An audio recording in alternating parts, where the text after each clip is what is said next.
join us in prayer and pledge? Lord Jesus, we thank you for this day. We thank you for the opportunity that you have given us to serve the citizens of Hillsdale County.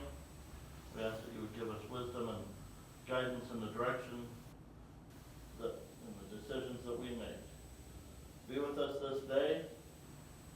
Be with the citizens of the county. Watch over them. We ask this in Jesus' name. Amen. I pledge allegiance to the flag of the United States of America and to the republic for which it stands, one nation, under God, indivisible, with liberty and justice for all.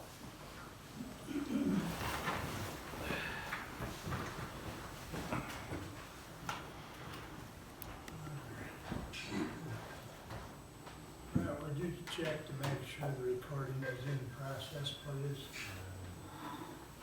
We had some technical difficulties last time. I want to make sure that we are not experiencing the same.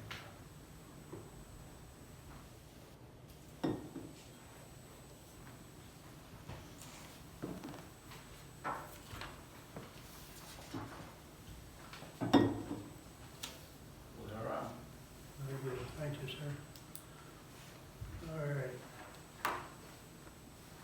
I will read our rule as far as public comment.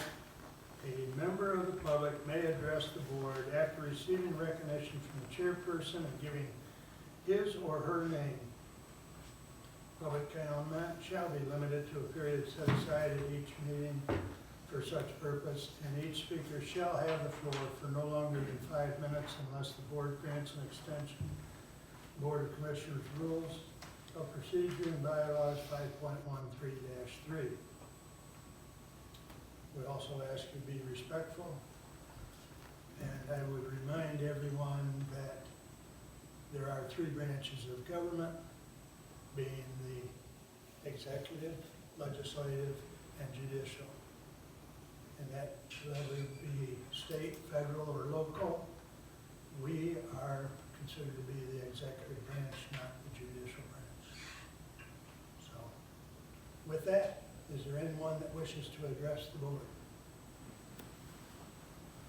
Your name, please. Stephanie Scott. Good morning, gentlemen. I just wanted to say, I like to read, so I wanted to share something that is near and dear to my heart. This is Michigan Comprised Law 168.373, entitled Township Clerk, Appointment to Substitute to Perform Election Law Duties.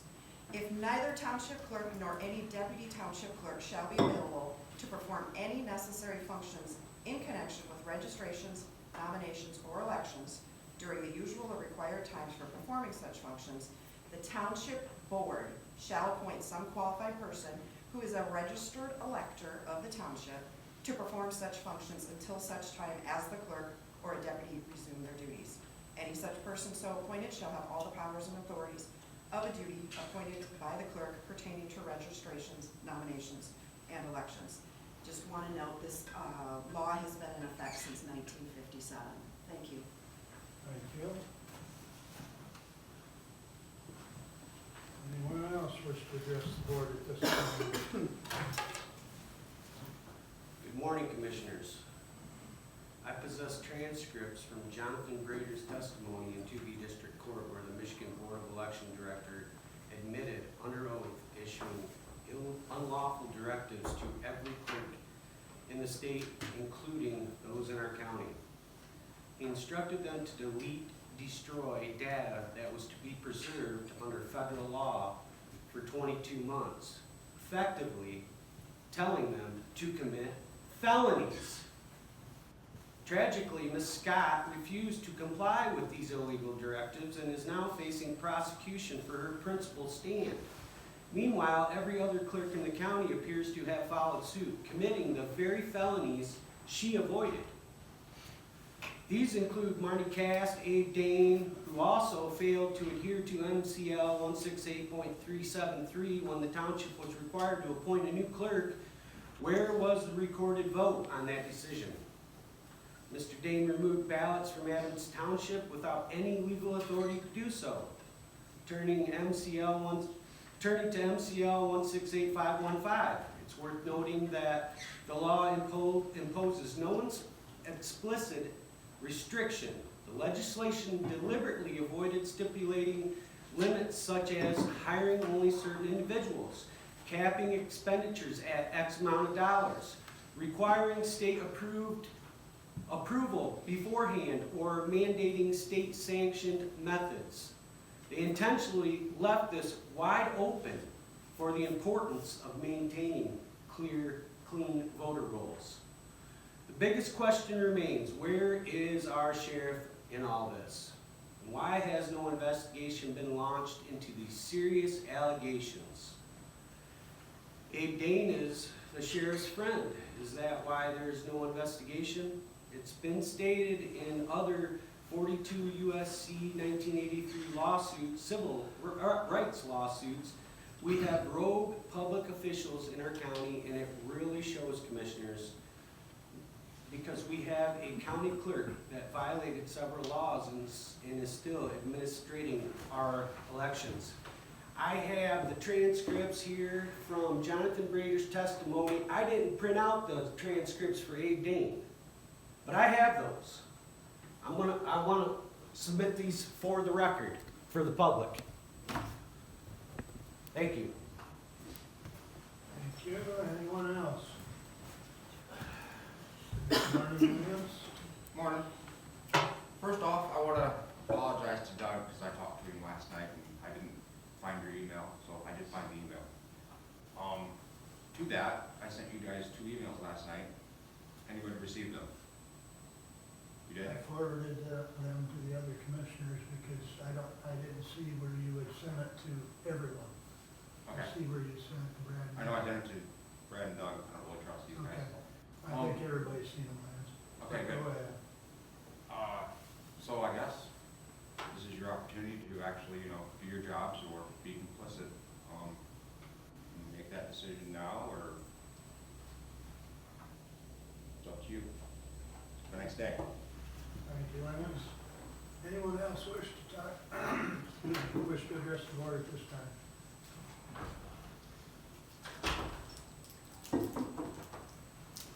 James Edward Thomas, 2200 Bar Street. I actually came up on a technical issue. I love to watch the meetings. Thank you so much for the documentation of the meetings.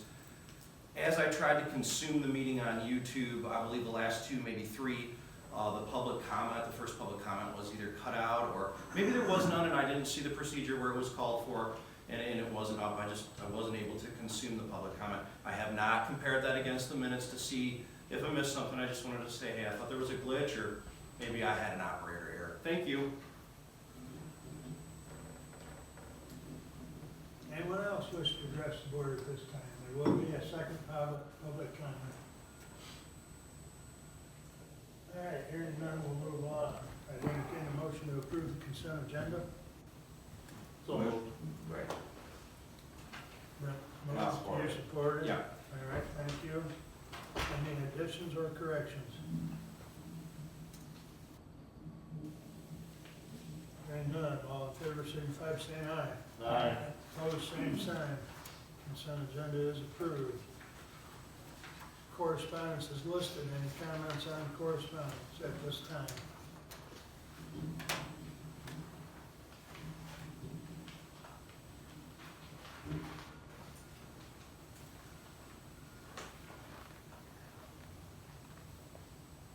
Hearing none, we'll move on to the regular agenda. I'd entertain a motion to approve.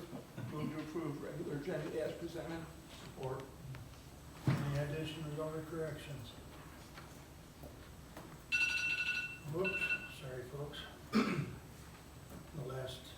The last individual was too quick and the timer is still ticking.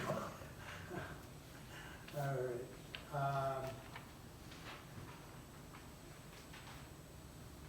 Any comments on the regular agenda? All in favor, signify by saying aye. Aye. Opposed, same sign. Moving right along. Good morning, Maggie, you're up first. Good morning. Good morning, Board of Commissioners. Thank you for your time today. I am so excited to be here to share all of the wonderful things that are happening at Perennial Park. So we did do our Thanksgiving appeal and Great Give. Both of those were dedicated to fixing the roof above our nutrition department. And collectively, with that, as of January 7th, we raised $19,370, from $19,370 from the Great Give and $5,620 from the Thanksgiving appeal. Just shy of our goal, but a significant impact in helping us make that repair. So we'd just like to say on behalf of the center, we are deeply grateful for the steadfast support of our community. We have numerous programs and services. I could go on all day about them, but I've just listed the ones that are primarily active right now. We did just finish our Medicare open enrollment. This is a free service to anyone in the community that needs to make sure that their health plan will cover their current needs. With that program, which ran October 15th through December 7th, we served 108 clients.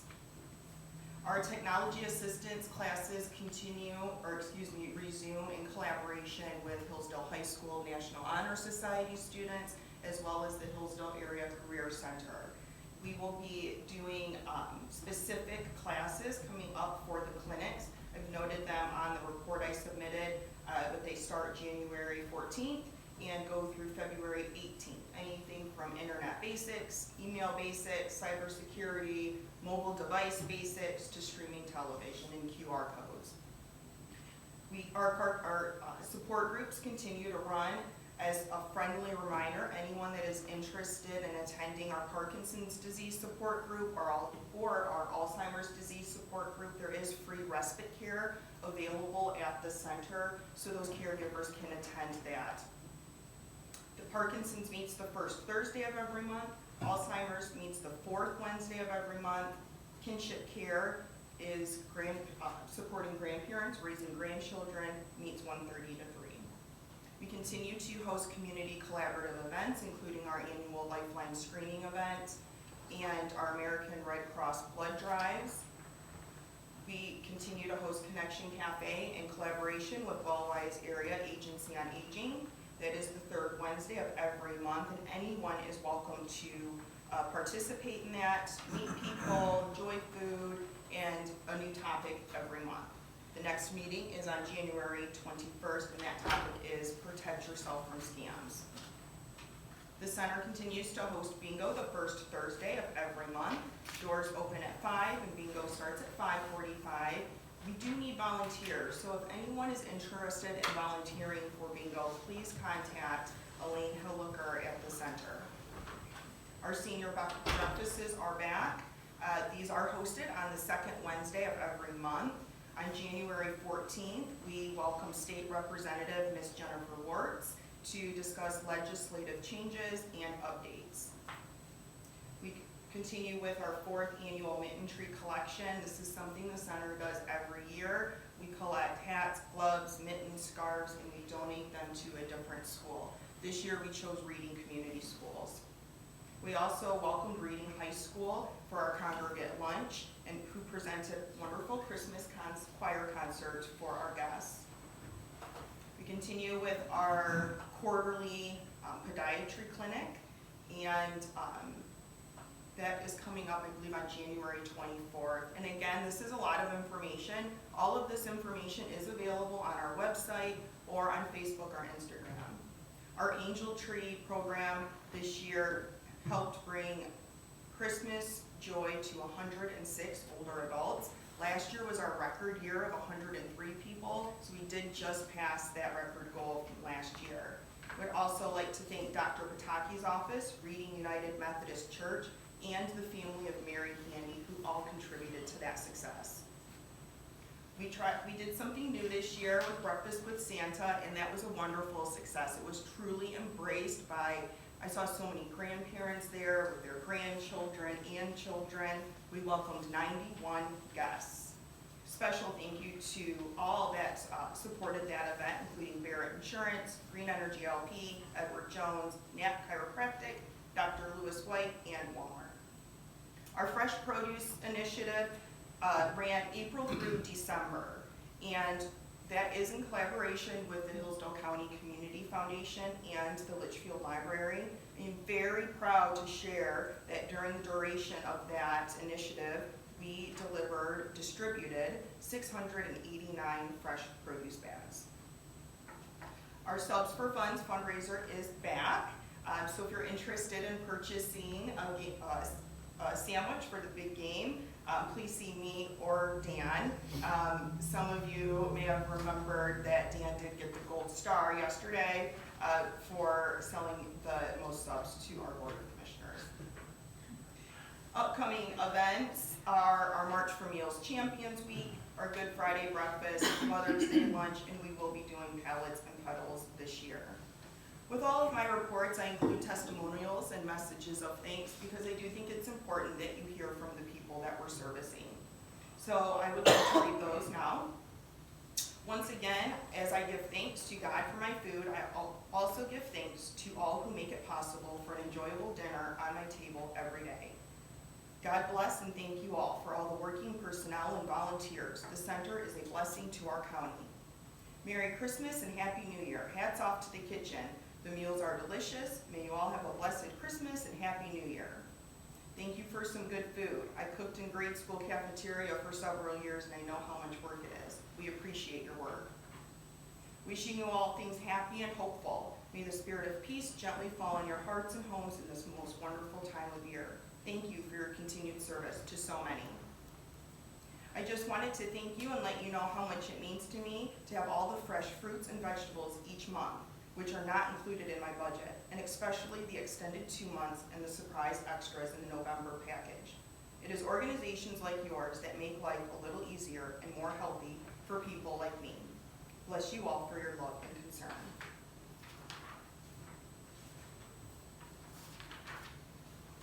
That concludes my report. I'm happy to answer any questions you may have. What time does your breakfast start tomorrow? 8:30, right, Dan? Yeah, 8:30. Okay. If that's all, then I will. And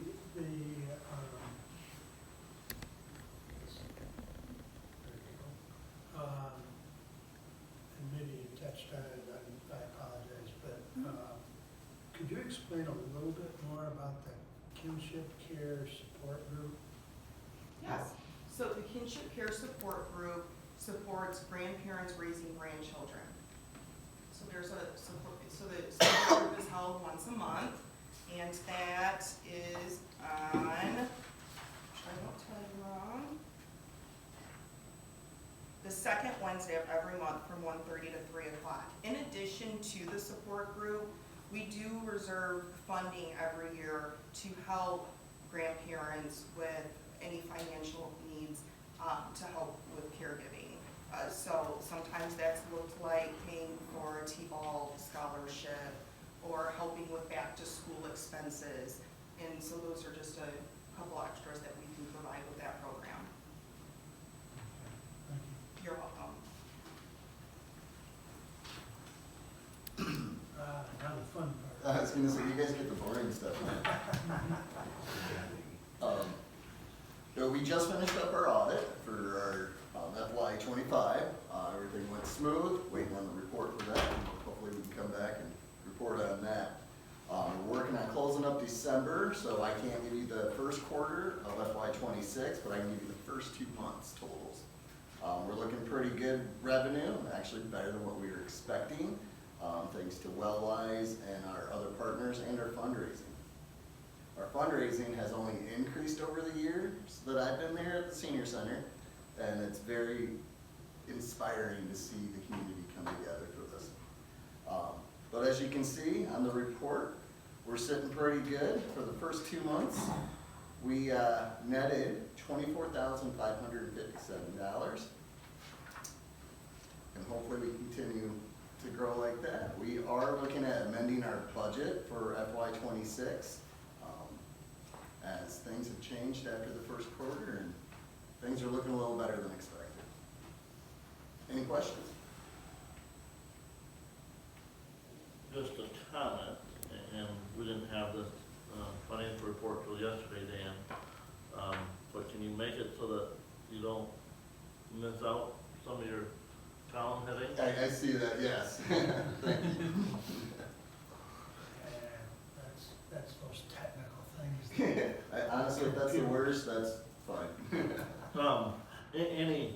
And so you're just showing your income and expense here for the first 2 months. Correct.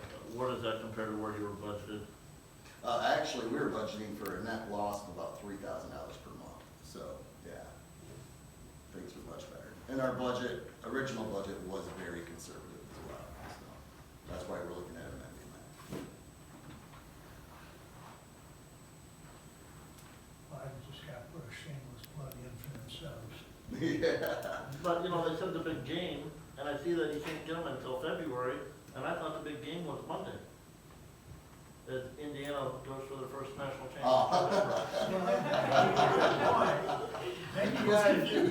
Maybe you ought to start 2 sales, one for the college. You know what? You buy a couple, I'll get it to you. Yeah, if you are interested in some, so just let me know. I'd like to win again this year, so. Or me. Or Maggie. Try me first, though. Dan, on this flyer, I need your phone number. My phone number, yes. So, any other comments or questions for Dan? Maggie mentioned the roof there, Yes. and I know, I'm sure that there's plenty of funds in the agency to cover that. Have you got the roof fixed then? or- Not yet, no, that's scheduled for, I wanna say, April, I believe, so, yeah. And is it a full replacement of that, or what? No, it's just a repair at this point, yeah. Yeah, it's the flat part of the roof over the kitchen. Those are always a problem. Yes, yeah, The less the grade, the more the, yeah, yeah. But yeah, I'm working with, full construction on that, so, okay, yeah. very good. But again, thank you to the community for their support with the fundraising of that. And We did have the funds in our reserves, yes, and that's the plan to use those funds, but the community came together for us. And so you're just repairing the flat roof, or are you changing it to a peak? We're just repairing, yeah. Anything else? Thank you. Awesome. Thank you, guys. Thank you for your time. Thank you, Maggie. All right, moving right along, we'll go into committee reports. Doug, you're up first.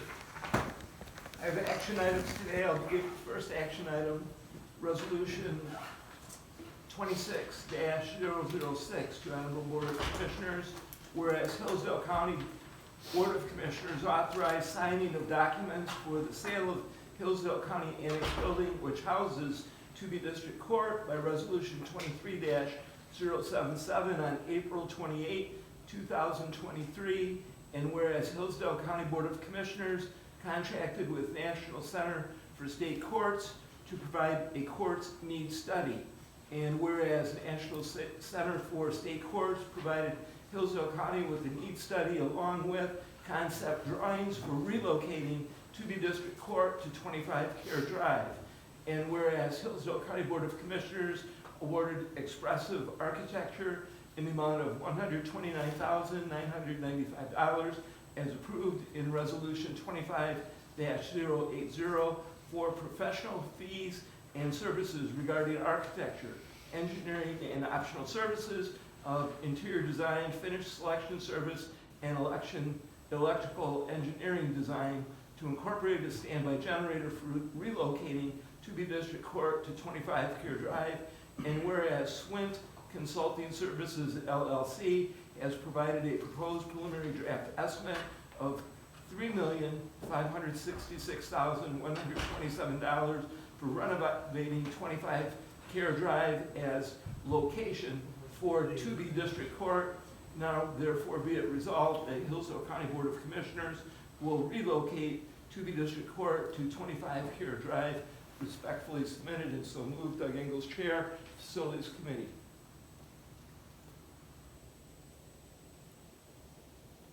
I'll support it. Discussion. This resolution determines where to be district court will be located at 25 Care Drive.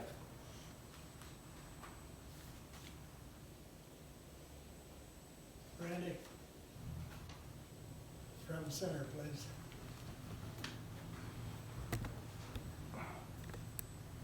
I guess my first question for you, Randy, is when did we get a number? Well, let's start with the diagram. Do you recall the date when we got the diagram? I don't off the top of my head. As far as getting a current architect plan, we're still waiting on one of his companies that he has requested to use, and we're just trying to get them out here so they can look at it. They're kind of giving us a little bit of a runaround, so we're working with that. So I don't have a date or a time when Okay. we're gonna have that.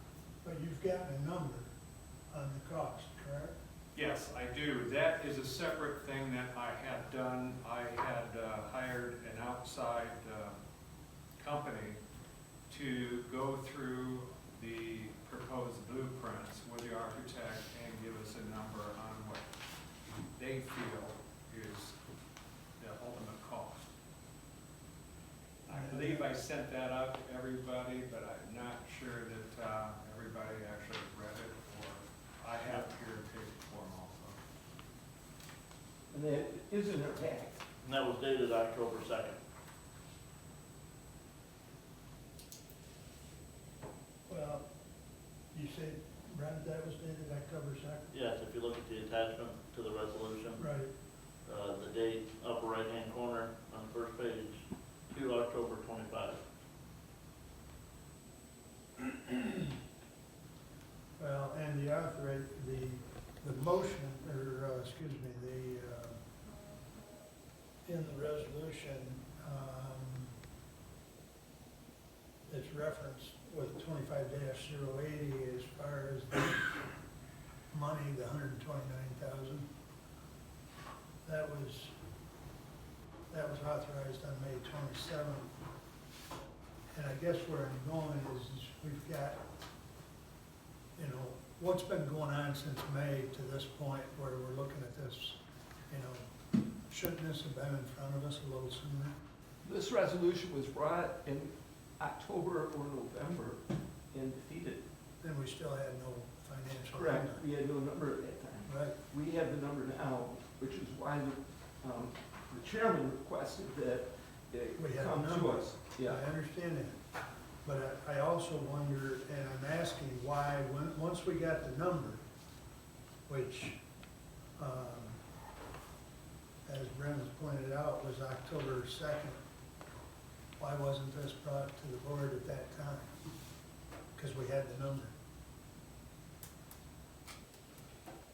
I can't recall the timeline of when the facilities committee has met, but I'm pretty certain that we have had discussion after we received those numbers.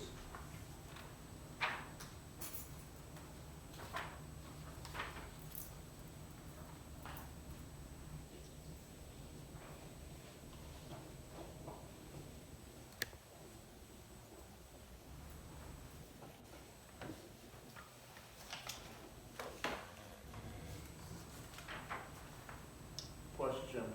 Go ahead, So 25 Care Drive, that is the current location of Lifeways. In this proposed estimate from Swift Consulting Services and the diagrams from the architect and the work that they have done, would Michigan Work Southeast have to vacate their portion of the space to do this renovation? That's gonna be a challenge. Our intent is not to move anybody out of there, but we will have to move them around a little bit because of the plumbing that has to be done from downstairs. So there will be some, but it shouldn't be a huge tear out, downstairs. So, access to the ceiling and, probably a little bit of work to the back wall, where we're getting a little water in, but outside of that, it's my intent to keep Michigan Works right where they're at.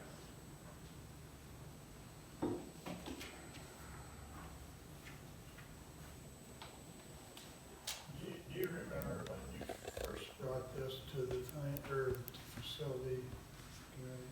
This was done October 2nd. It was probably a week or so after I got it.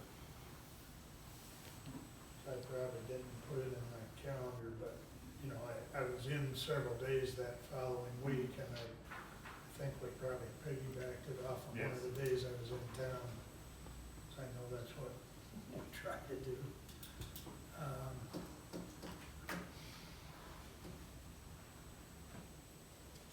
It's just my frustration that we've got a timeline on this, and it just feels like, you know, we're down to the point where I think we've identified a location, but we need to get that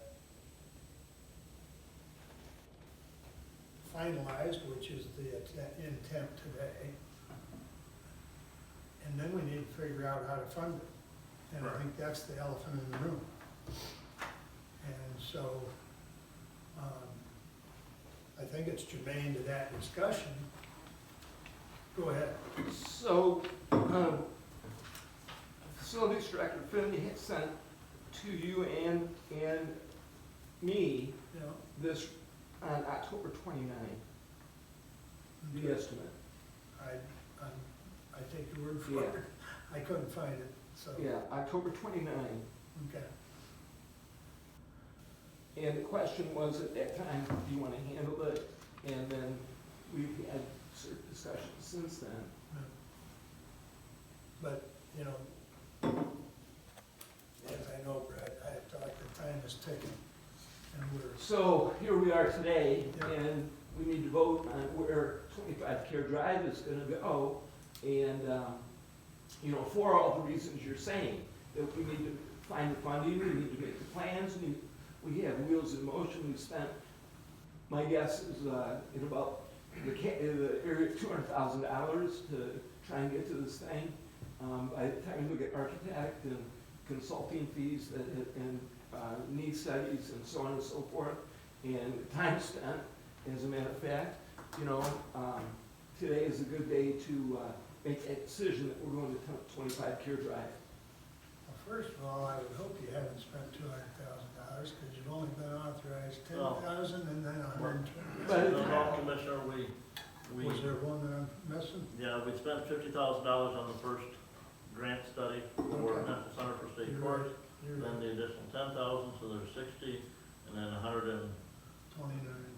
129 that's been authorized. I don't believe we have expended that No. figure yet. No. Right. Randy told me the other day that he hasn't come close to expending that. So that's where the 200 comes from.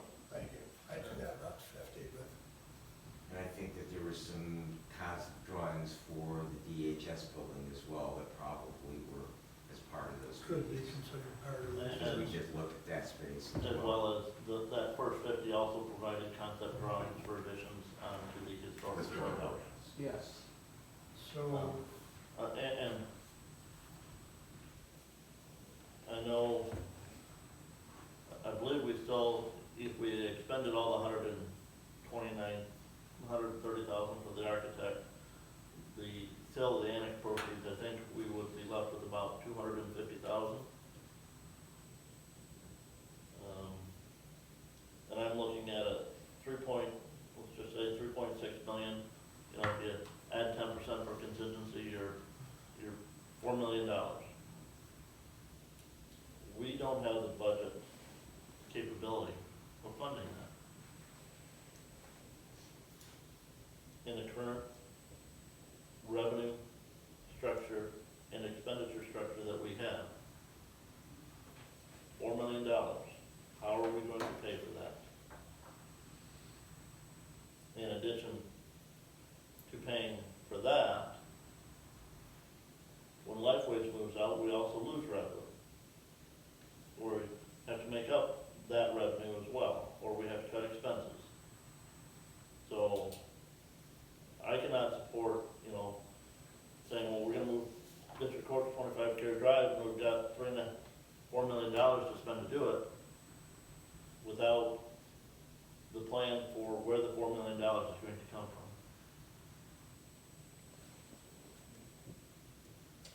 Randy, you've had discussions with Derek, I believe, that particular topic of funding. Do you want him to address that, or do you Oh, want? yes, I do. Derek? Randy will be more than happy to yield that one.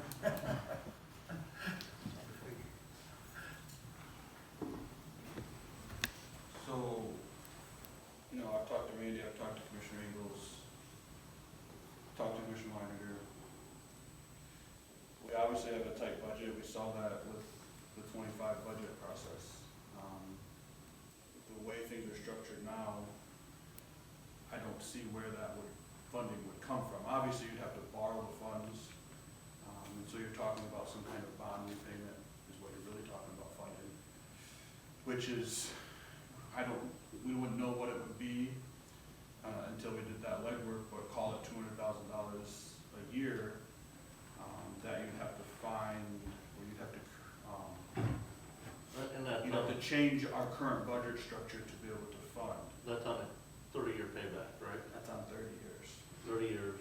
I mean, at $4 million, you're talking a interest rate of 4% or less to get that.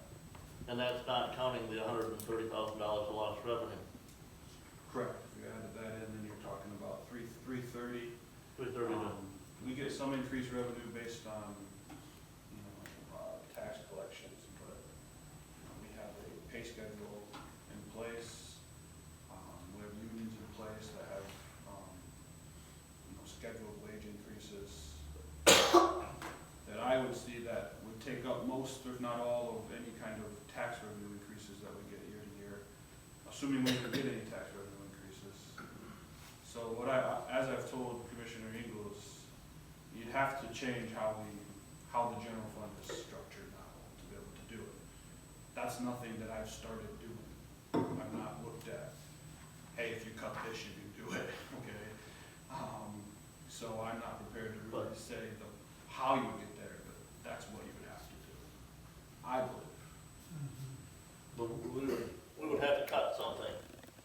Staffing, service, something.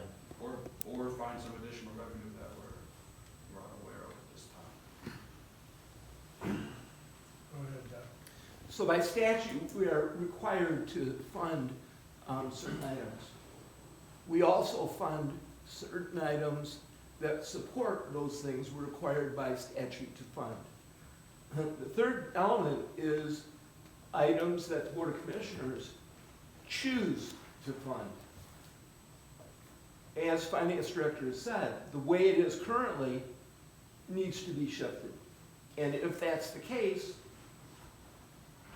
the Budget Committee then would answer the questions of what needs to be shifted, bring it to the Board of Commissioners, and the Board of Commissioners would vote to decide. That would be the process. What those are right now, Budget Committee hasn't discussed those things, with the Finance Director. But what we do know is that in October of 2028, the annex building is vacated by Hillsdale County. We've been talking about the move of where District Court is going to go for a long time now. I've brought resolutions one previous time and withdrew one that wasn't brought to the Board of Commissioners, but today I have one that includes the steps that we've done and the dollars, which we didn't know, as a proposed draft estimate. We need to know, the Facilities Department needs to know if we're going to 25 Care Drive. If we're not going to 25 Care Drive, we need to know that as well. Not only do we need to know, District Court is on high anxiety on where they're going. We have talked about and intended 25 Care Drive for a long, long time. We've spent a number of dollars towards that end. Today we have a resolution that defines 25 Care Drive as the destination of District Court.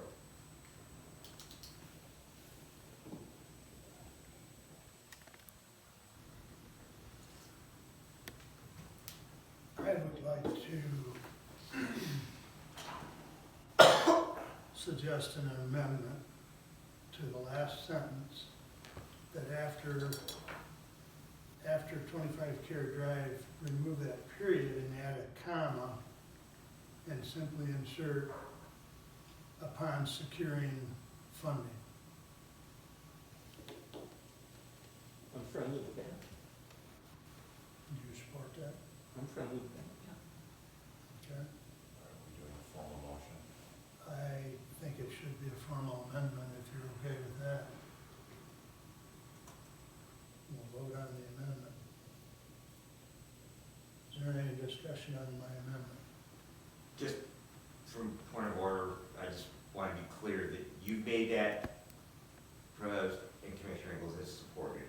That's my understanding. Okay, I just, like I say, I just want to make sure that the minutes reflect that from point of order. I think that was, That, yeah, I didn't have the intent, but I did out here, I move. the very last one, Okay. changes to a comma and upon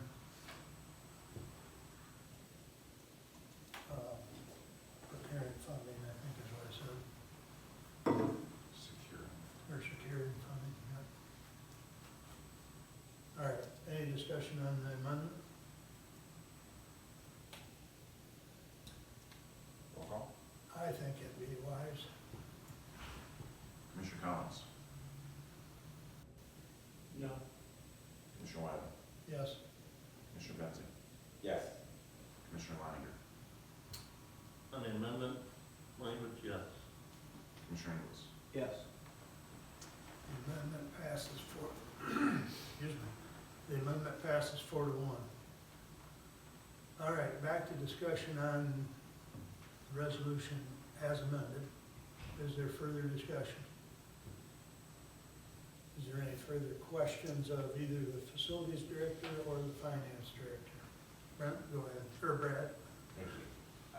You know, we have talked about moving this forward. We've talked about the timeline. I've heard some chastising today about the delay from, you know, the time that this consultant report was received until this was brought again to the Board of Commissioners.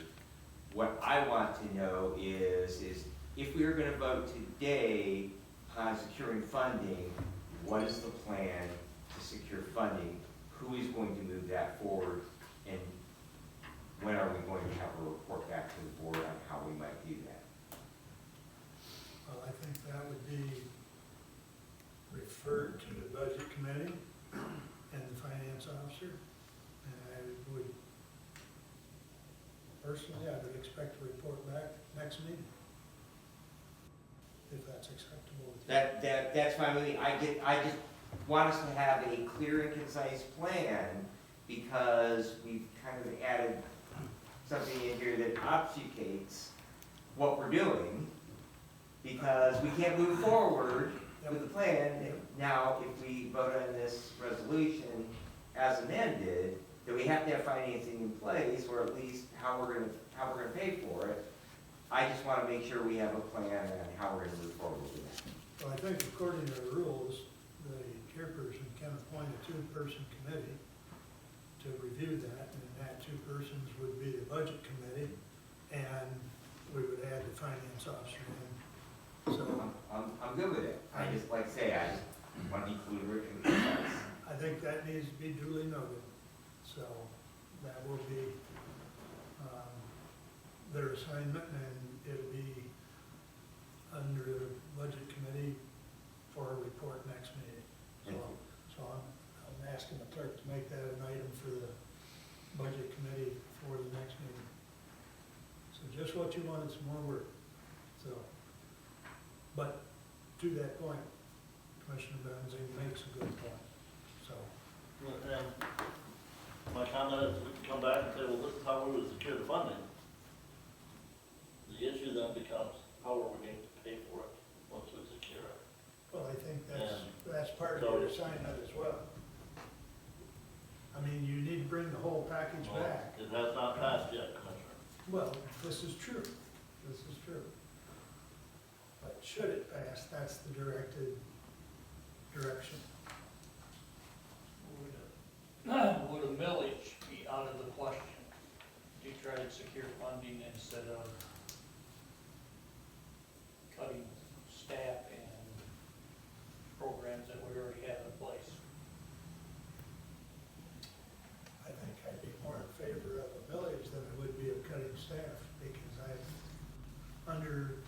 time on the board, we've never laid anyone off, and I feel pretty good about that.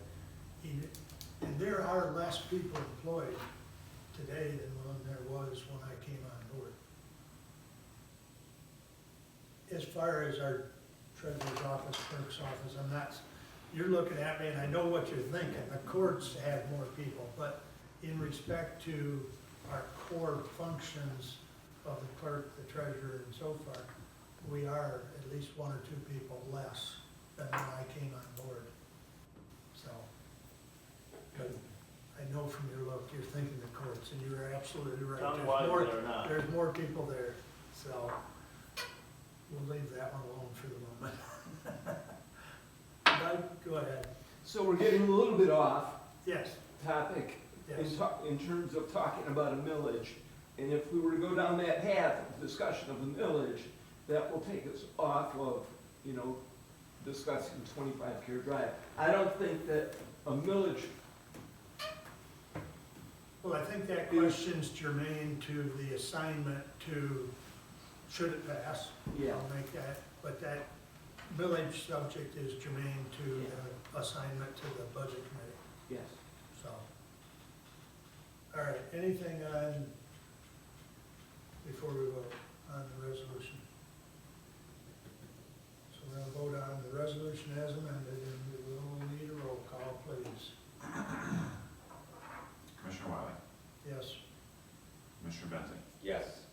Commissioner Leininger, No. Commissioner Ingles, Yes. Commissioner Collins. No. gentlemen, it passes 3-2.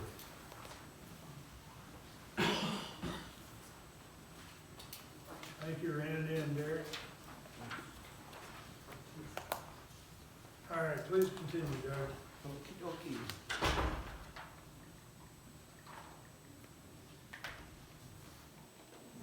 You have in your packet the resolution from the Hillsdale County Parks trustees regarding their 5-year plan. I move to accept the 5-year plan as presented by the Hillsdale County Parks trustees.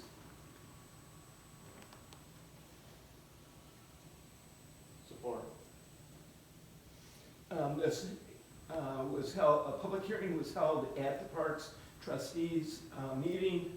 It was discussed and passed by resolution at their meeting. It is now brought to us to accept their 5-year plan. We do not need a separate resolution regarding the plan. We just need to accept the plan as presented.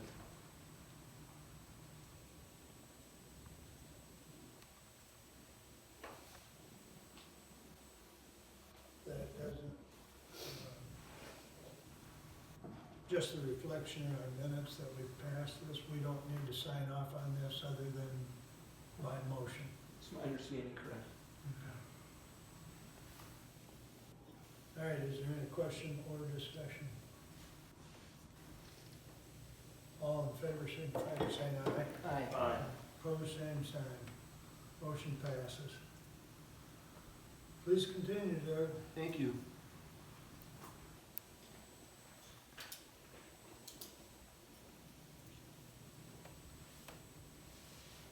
My next item is a discussion item, not an action item. Discussion on proposed tree harvesting at Lewis Emery Park. There are certain dead trees and others that need to be harvested for the health of the forest.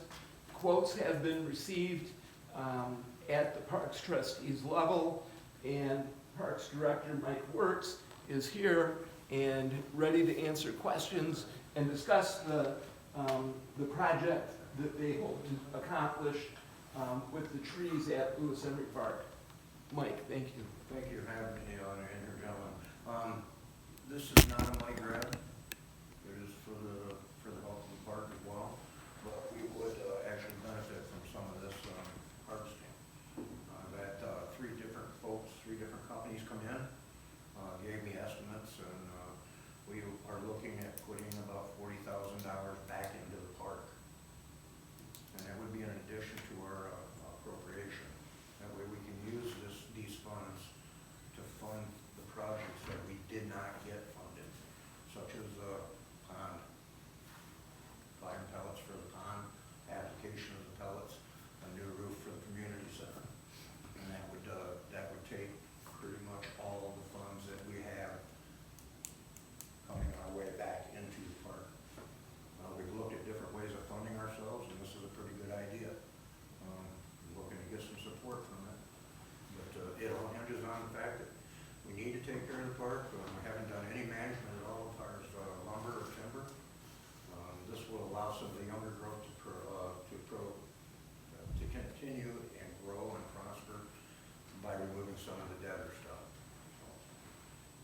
that's the proposal for our tree harvesting.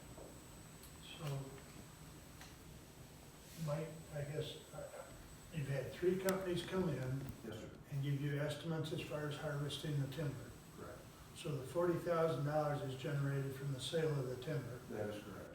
Now, are they, whoever's doing the harvesting, are they gonna clean up the Yes, they limbs and will. everything? They will.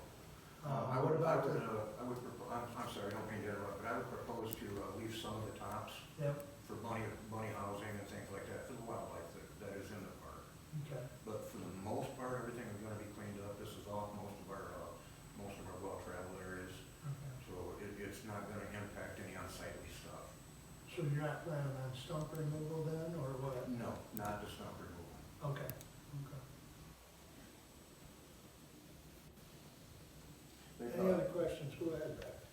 So, you know, I don't know that it's a question, it's just that, this is the disposal of a county asset, and so the dollars would go back to the general fund like we would dispose of any asset. The parks could ask for appropriation, but I just wanted it understood that this is not automatically a transfer of $40,000 for the sale of a county asset to the parks trustees in order to be able to appropriate to make up for revenue that may have not been budgeted under the appropriations process.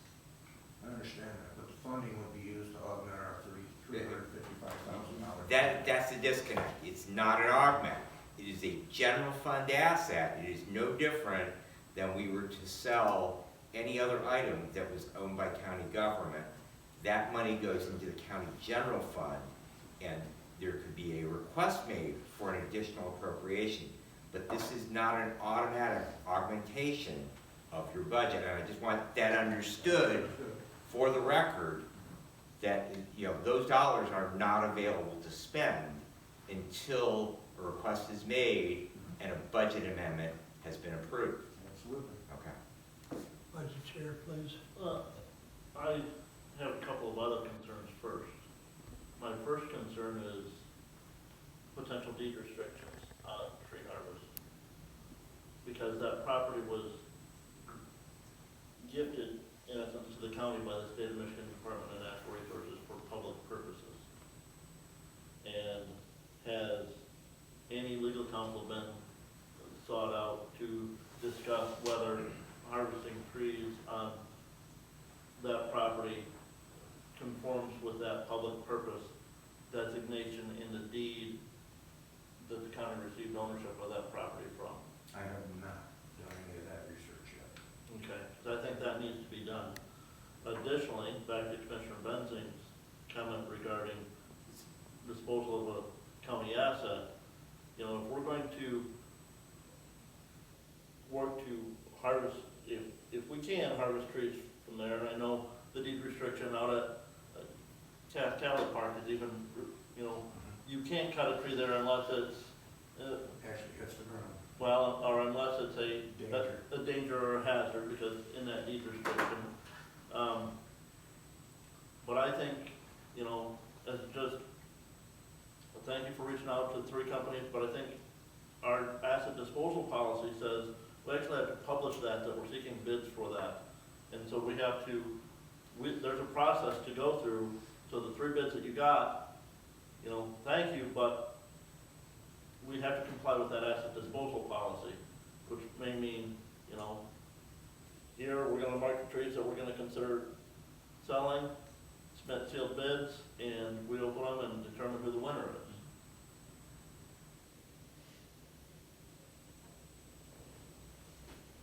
It's a discussion item, so I assume you're gonna take it back to the Parks Committee. Yeah, well, I get, And my other concern, and I understand you thought, you know, hey, we didn't get all the allocation requests that we have. I will say, you know, I have had some conversations with the finance manager. We're hoping that there's some money left over in the capital improvement fund from this year. I would like to, you know, once we figure that out, I would like to see using that for the roof on the community center. Because really, to me, if we're going to start selling assets, be it marketable timber from the park, I would much rather we see us set that money aside in the Henry Foundation Amen. endowment fund to continue to see annual returns on that, not just one-time lump sum return. Sure. Like, No, this, gentlemen, this was all something that we just wanted to feel the water, test it out, see what we had coming in, see what the possibilities were. and again, I think the first thing we need to do is clarify through legal counsel, looking at the deed, making sure that we can market timber from that property.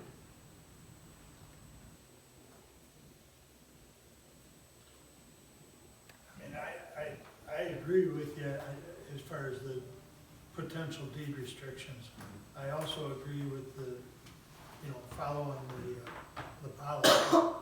So it may have to go out for bid again. I mean, the bids you've got, you can certainly hang on to them, but, post it and see what else is out there. But I think there's a couple things here that need to happen yet. I'm not opposed to it, especially if it's gonna, help maintain the life of that forest. Because I know selective harvest is always a good thing, Correct. so Trees are a problem. Man, they are. and I guess if you want, as far as the first part, I'll reach out to our county legal counsel with a copy of that deed, to make sure that, to get his, direction in regards to that harvesting, to make sure that that is not a concern. If you want to volunteer for that mission, then So the Parks trustees meet next on, next Thursday, Yes. next Thursday. Brent will get that sent off and he'll get it back to the Parks Committee as far as what Mr. Thompson says, as far as his review of the deed. And I guess, then, if there's no restrictions on the deed, then the other thing is following the asset disposal policy and posting it and so forth. So, agreed? Yes. All right? That's good. Good. Thank you very much. Appreciate the discussion. Yes. All right. What's that? Yeah, good. Yep. Thanks, Mike. Thank you. All right. My next item, I attended the Hillsdale County Housing Study Committee meeting yesterday. The main goal of the housing study is how to address workforce housing. Currently, they have a vendor who will do a survey and analysis and with data to make recommendations based on what he finds on the housing that we need, whether it's apartments or single family dwellings, or how what the end result is. Required for that study is $35,000. They currently have $17,000 and are seeking additional funds so that they can do their project. They are speaking with the hospital, college, commercial, manufacturers, realtors, to try and determine what is being requested in terms of housing and where the need is. This will be a professional analysis to determine a baseline of where we are in terms of housing and what is needed in Hillsdale County. The group that will be doing the research is the DeSalvo Group, which has extensive experience in rural Midwest counties, in particular Williams County, Defiance, Ohio, Sandusky, proven ability to analyze rural housing markets, and their proposal is the most cost-effective to align with Hillsdale County needs. The reason for the housing study, as discussed and described, is that Hillsdale County has never conducted a formal housing study. Local employers report challenges in recruiting due to housing shortages. Communities such as Reading, Litchfield, Jonesville, Hillsdale lack current data on demand for rental, for sale, in senior housing. The study provides evidence-based insights for long-term planning. And the study itself will provide accurate data on housing availability and affordability They will identify gaps in rental for sale in senior housing. They will look at the demographic trends and the future housing demand. Look at economic insights, which include wages, the commuting and labor force. And we will provide, in the study, developer-ready data to support new housing projects. That meeting was yesterday. They meet about once a month, takes about an hour. And so this is where they're moving. If you know anyone that would like to be involved in the housing study, please let me know. The EDP is the administration of the study committee, and so I can get with Sally Clark as well. So that will move forward. Stay tuned for more information. The IT director is working on a contract with E911. If you recall, it was discussed at our last meeting to have a contract rather than having it be part of the payroll of IT. So that is being worked on. I expect that I will have for you a contract to be presented at our next meeting, January 27th.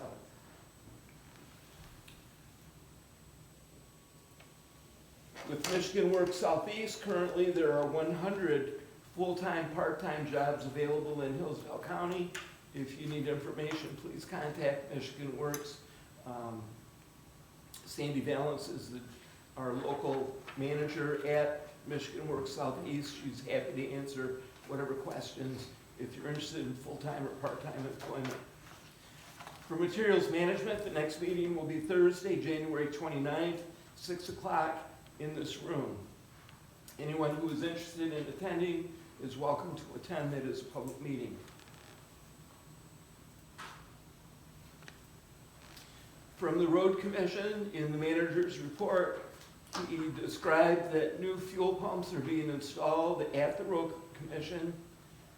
Certain equipment is available for sale at the Road Commission, and that is posted on GovDeals.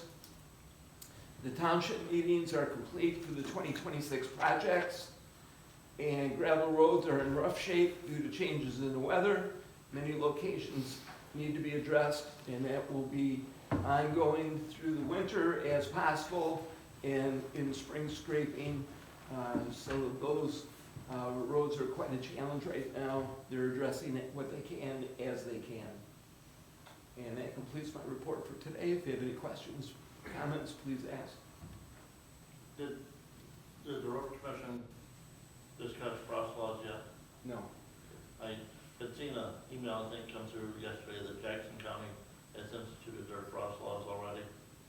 I've seen a chart at State of Michigan. There were maybe 3 counties that had crosswalks at this point, but that has not been talked about yet.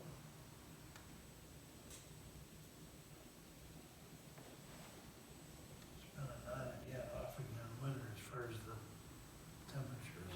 And It's been gonna be cold, a- we got snow cover, and I don't know that the ground is frozen at all, so. Oh, I guarantee you, in the fields, not so much. Yeah. I mean, Yep. you have to be selective My hay guy was definitely judging the weather as to when it would be frozen enough for him to drive back to my barn, so. This weekend. Yeah, this weekend maybe works. Yeah. Any other comments for Doug? All right. That brings us up to Kevin. VA meetings, all I've had, and yesterday, and we elected the board members. And also, there was a discussion about getting ready for scholarships for the high schools in the county. And getting that out, information out, hopefully next month. And that's all I have. Any questions for Kevin? When's your next senior center meeting? Our next meeting that we have here, it's in the afternoon that day. Oh, okay, okay. All right, very good. It's, yeah, whatever that be. 27th, I believe. Yep, 27th at 3 o'clock. Okay, thank you. And Maggie did tell me that, they did move the gas meter, it is all done. It is Oh. in their name now, she told me that this morning, Okay, okay. that it's all taken care of. Transferred over to them versus us, yep. Yep, Did you have any feedback or comment on Fayette Township meeting last night on the solar panels? I was at Scipio Township meeting, No. so no, I don't. Someone said you were there, was there any? Just a lot of comments.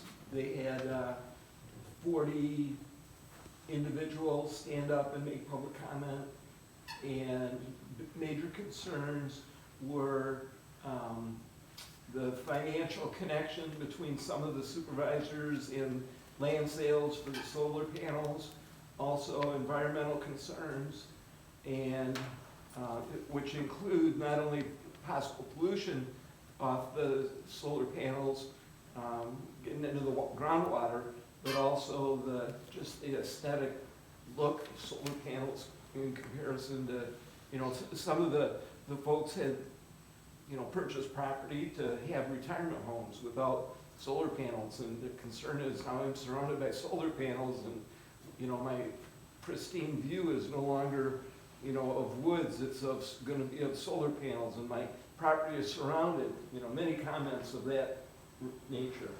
It was very civil and informational and well attended. My guess, without knowing how many of the high school auditorium seats, it was full, minimally 200 people. So, No, I went to Fayette the month before, and Fayette, Scipio, and Litchfield all meet on the same night at the same time, so. I know it's tough. So they did announce that there will be a Fayette Township Planning Commission meeting at the high school in Jonesville next Monday at 7 p.m.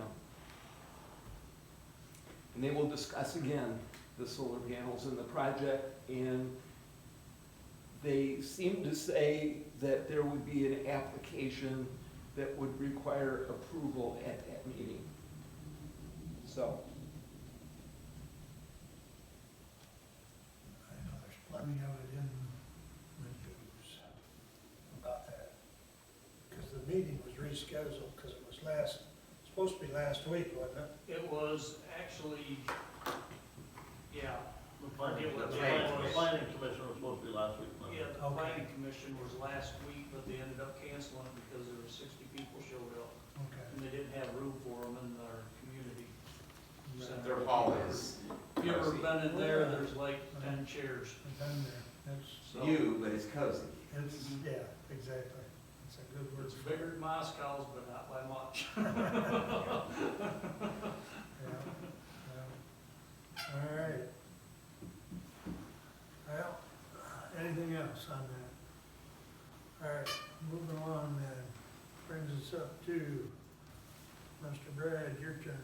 All righty, I will start out with my action item, 26007. To the Honorable Board of Commissioners, we, your Public Safety and Judiciary Committee, recommend adopting the 2026 authorization of payroll deduction agreement between the County of Hillsdale and the employees of the Hillsdale County Sheriff's Office. The county shall advance funds to the employees for the purchase of law enforcement equipment to be used in the performance of the employee's duties through a payroll deduction as follows. The employee agrees to repay the county by a payroll deduction of 27 equal installments of $35.19 for a total of $950 per employee upon completion of this agreement. Payments will commence on the first pay period of January 2026 and will be completed with the final pay of 2026. In the event that an employee leaves employment with the county prior to the completion of this agreement, the employee agrees to have the outstanding balance of payments due deducted from their final paycheck from the county to satisfy the balance due under this agreement.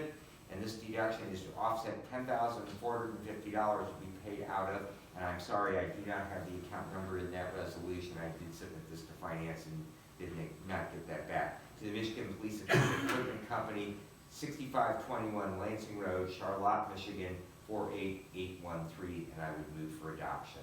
Support. This is an annual thing. We do this every year. And basically what it does is that we advance the officers, employees, they have a credit, Michigan Police Supply, which they can then spend, and then it is taken out of their check. So basically what we're doing is we are basically advancing the money at no cost to them, and then it's paid back over the course of the year. Commissioner, forgive me, but I thought that we had used local gun shops for this in the past. We had one time previously, that was a change last year, and I had questioned that at the time that occurred. What evidently the officers determined after a year of doing that, that the local gun shop and none of the local gun shops are a Glock Blue Line dealer, which is a significant discount on Glock firearms to the public safety community. And so because they were unable to garner that additional discount, Michigan Police Supply is, and so consequently that is why they moved back to them after that one-year hiatus. I do know there's a bigger deduction of what you can buy something for if you are a police officer, corrections officer, or Yeah, I have at one time taken advantage of that program, and it was a fairly significant discount.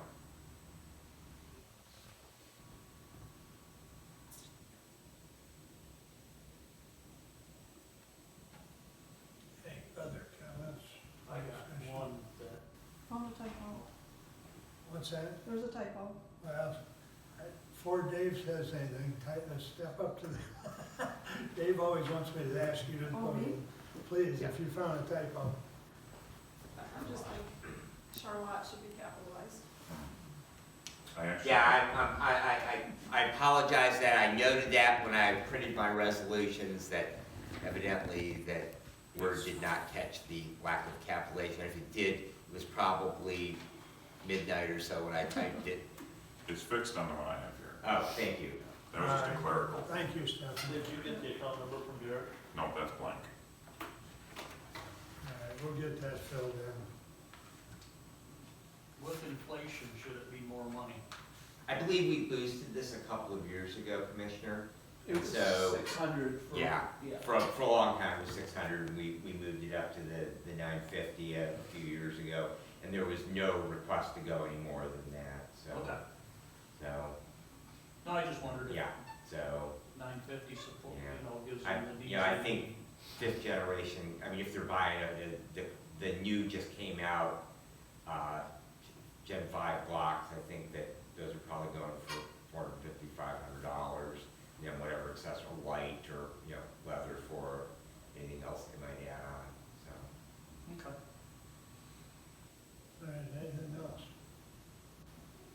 We'll vote on 26-007, roll call, please. Commissioner Benzing, Yes. Commissioner Laniger, Yes. Commissioner Ingles, Yes. Commissioner Collins, Yes. Commissioner Wiley. Yes. Passes 5-0. Please continue. Thank you, Commissioners. Next item I have is a bidirectional antenna or BDA for the Sheriff's Office. Sent out probably a month ago, and then Director Whitaker did send that out again to all of you. It is not included in your packet simply because there is some information in that proposal with diagrams in regards to the Sheriff's Office, and so it is somewhat sensitive, and therefore it is exempt from both FOIA and from public disclosure because of the security aspects of that. What this would do, the jail is basically a big radio sync, and there are some concerns when we were doing testing as to the viability of the 800 megahertz radios within that facility. And so this bidirectional antenna, these are installed in large buildings, probably in public buildings. The most recent one is the new Myers store. They did as part of that process, and it's actually part of the state construction codes that those BDAs be put in large buildings. So consequently, that is what this is for. This will require a change order to the 800 megahertz radio project, And so I would like to move today, we authorize the purchase of a bidirectional antenna system for the Hillsdale County Sheriff's Office. Funding for this purchase is to be covered by the Public Safety Communications Project Funds in the amount of $57,892. An official change order to the project will be forthcoming to the next Board of Commissioners meeting for approval to sign on behalf of the county. Work is to be completed by Telrad Communications located in Holland, Michigan. I second. Thank you, and again, this will come back. Motorola did not want to move forward. This can be done anytime, as far as the actual installation of it can be done anytime between now and the actual completion and putting online of the project. But Motorola would not move forward until they had that change order in place. This merely expedites the process of getting the project started. Once this is recorded in our minutes of our intent to authorize that change, we'll actually have the formal change order at our next meeting. I might add, as you remember, we appointed Thomas Whitaker as the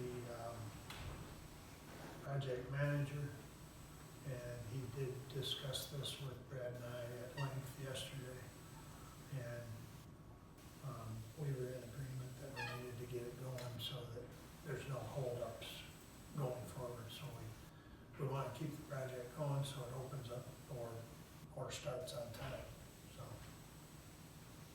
Any other comments?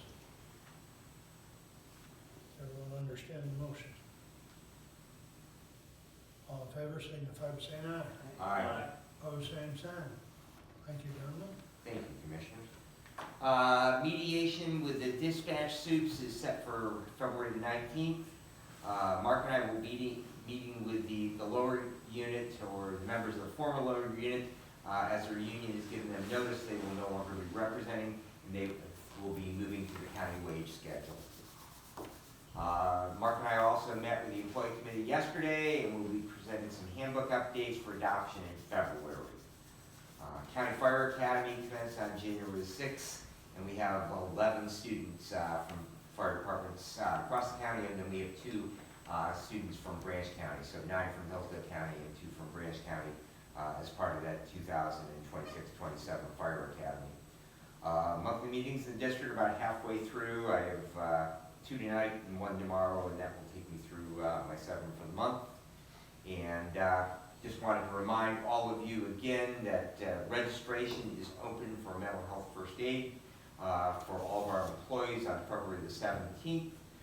It's an all-day in-person class. I believe right now we have about 7 people that have registered.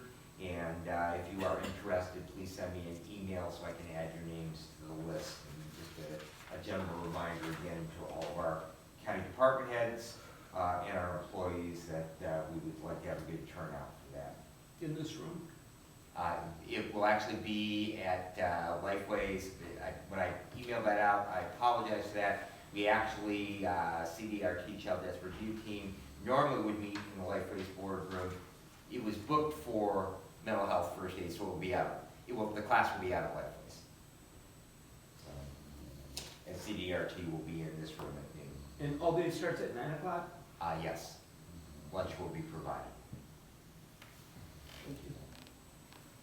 And I did have one question for Commissioner Leininger, because I know that he's been on a mission to locate deeds for properties. And we were wondering about the deed for the Osseo Tower. I've asked Director Whitaker about that. And do we have a deed for the dirt that the current Osseo Tower that we acquired for Frontier Community? I looked in the list of deeds and I did not see it It's there. in there. Okay. Is it? Yeah, Okay. I know we do for the Camden, but, yeah, it's there. okay.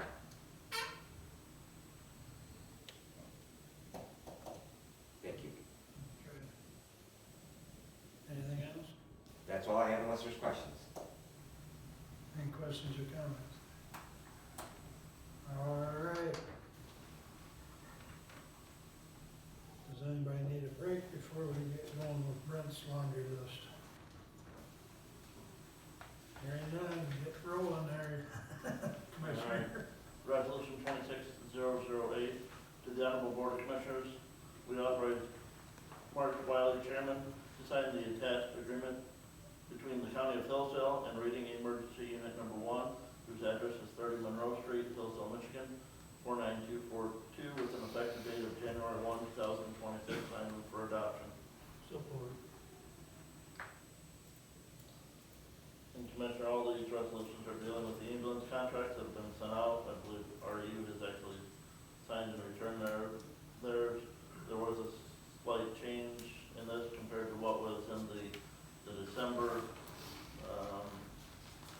contract at the request of Hudson and Addison. They asked that some additional language be added in section 4 regarding billing for responding to calls outside of their primary service area, and there was language added there in section 4, which is at the bottom of page 2, top of page 1.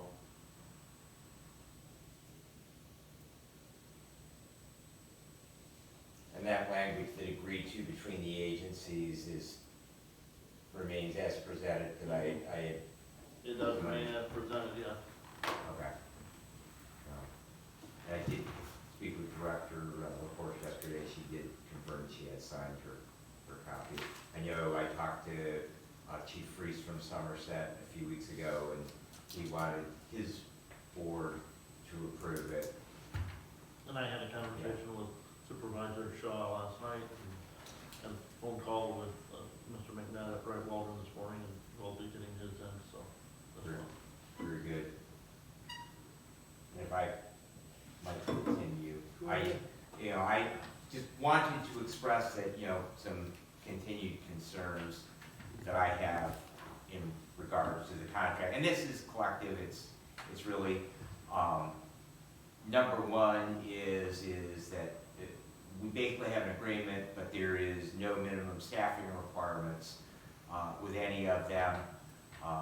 There's a lack of incentives for improvement outside of simply we ask for a report semi-annually in regards to service enhancements, nor is there a penalty for underperformance. A number of EMS contracts with agencies will have, if certain response times, failure to respond to calls, things like that there are financial penalties. And I do continue to have some concerns about that reserve fund.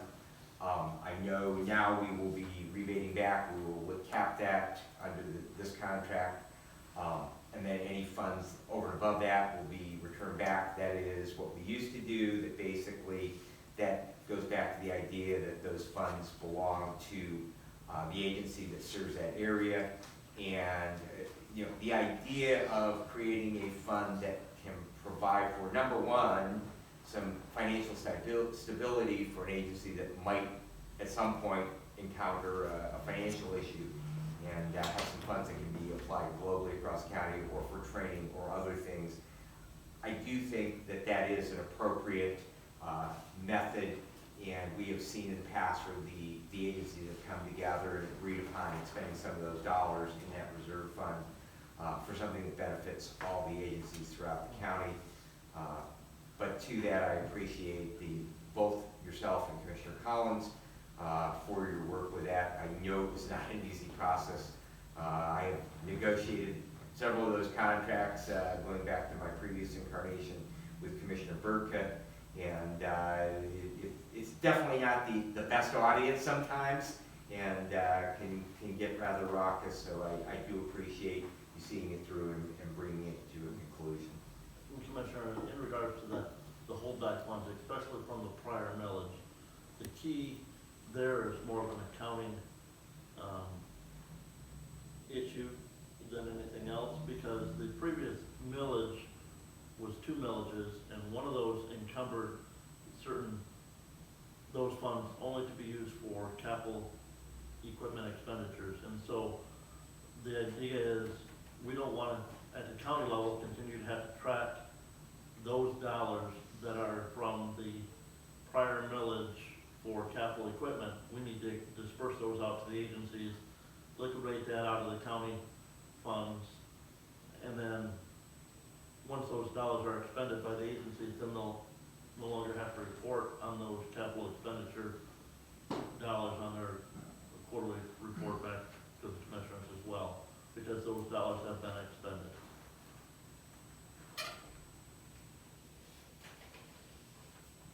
Any further discussion?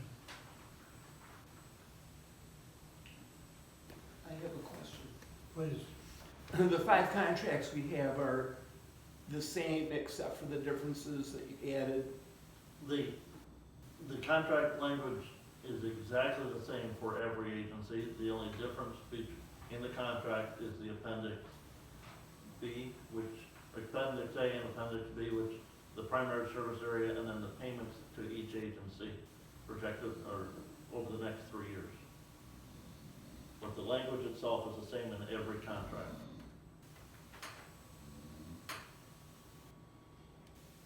Okay.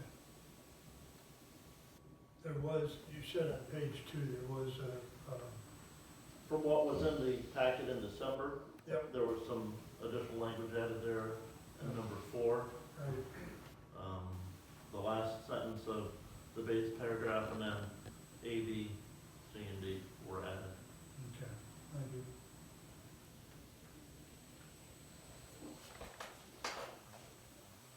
Anything further? Roll call, please. Commissioner Leininger, Yes. Commissioner Ingles, Yes? Commissioner Collins, Yes. Commissioner Wiley, Yes. Commissioner Benzing. No.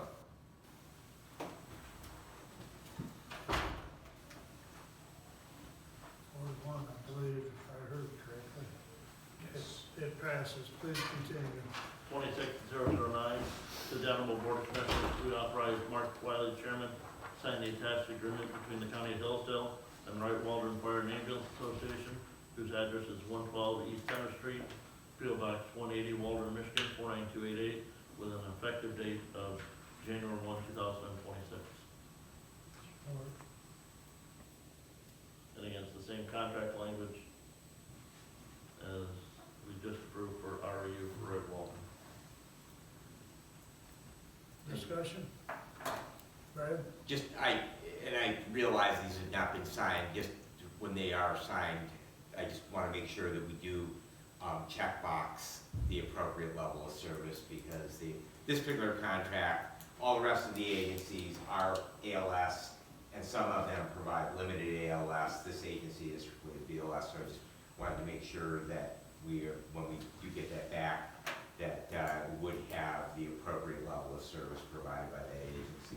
They contract with one of the other agencies that we contract with from the county to provide, well, actually 2 of them, to provide ALS service for them.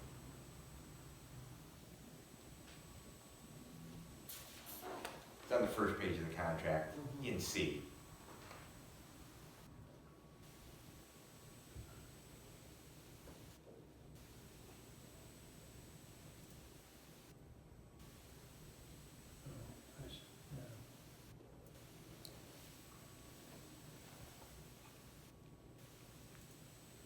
Okay. Anything else on this one? Roll call, please. Commissioner Ingles, Yes. Commissioner Collins, Yes. Commissioner Wiley, Yes. Commissioner Benzing, No. Commissioner Leininger. Yes. Passes 4-1. Please continue. Resolution 26-010, to the Honorable Board of Commissioners, we authorize Mark Wiley, Chairman, to sign the attached agreement between the County of Hillsdale and Hudson Area Ambulance, whose address is 121 North Church Street, Hudson, Michigan 49247, with an effective date of January 1, 2026. I move for adoption. Support.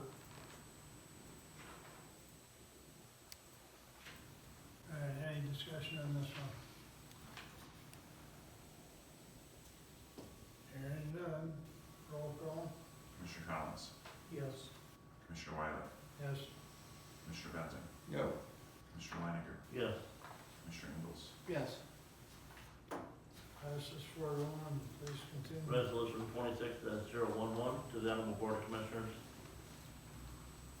we authorize Mark Wiley, Chairman, to sign the attached agreement between the County of Hillsdale and Addison Fire and EMS, whose address is 319 East Main Street, P.O. Box 328, Addison, Michigan 49220, with an effective date of January 1, 2026. I move for adoption. Support. Thank you. Any questions or comments on this one? Mr. Chair. Please. Did Chief Ox concerns regarding the change in funding, and I realized that that was because the property base, but that was, He understands that, yes. okay. What Addison, and, you know, by not reevaluating that payment method every year, like had been done prior to the last contract, Addison saw increased revenue the last 2 years that, because of the drop in value, their taxable value in Wheatland Township, they shouldn't have received if we would have recalculated that payment method every year. But by going with the 3-year contract, they benefited over the last 2 years because that formula was figured in 2022, right after the windmills went to their full taxable value on the tax roll. And that, you know, to that, it was basically the best approximation that equalization could generate. And so we knew that there would probably be some imperfections. And so, you're right, I believe they're seeing about an 8% reduction in their payment year 1 from last year, because the taxable value in Wheatland Township is still less today than where it was in 2022.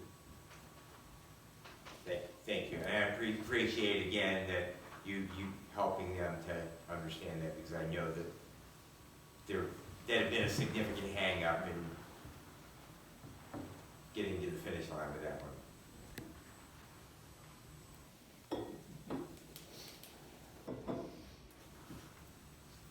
Okay. Roll call on 26-011. Commissioner Wiley, Yes. Commissioner Benton, No. Commissioner Leininger, Yes.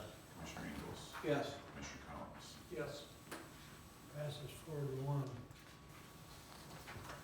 Please continue. Resolution 26-012, to the Honorable Board of Commissioners.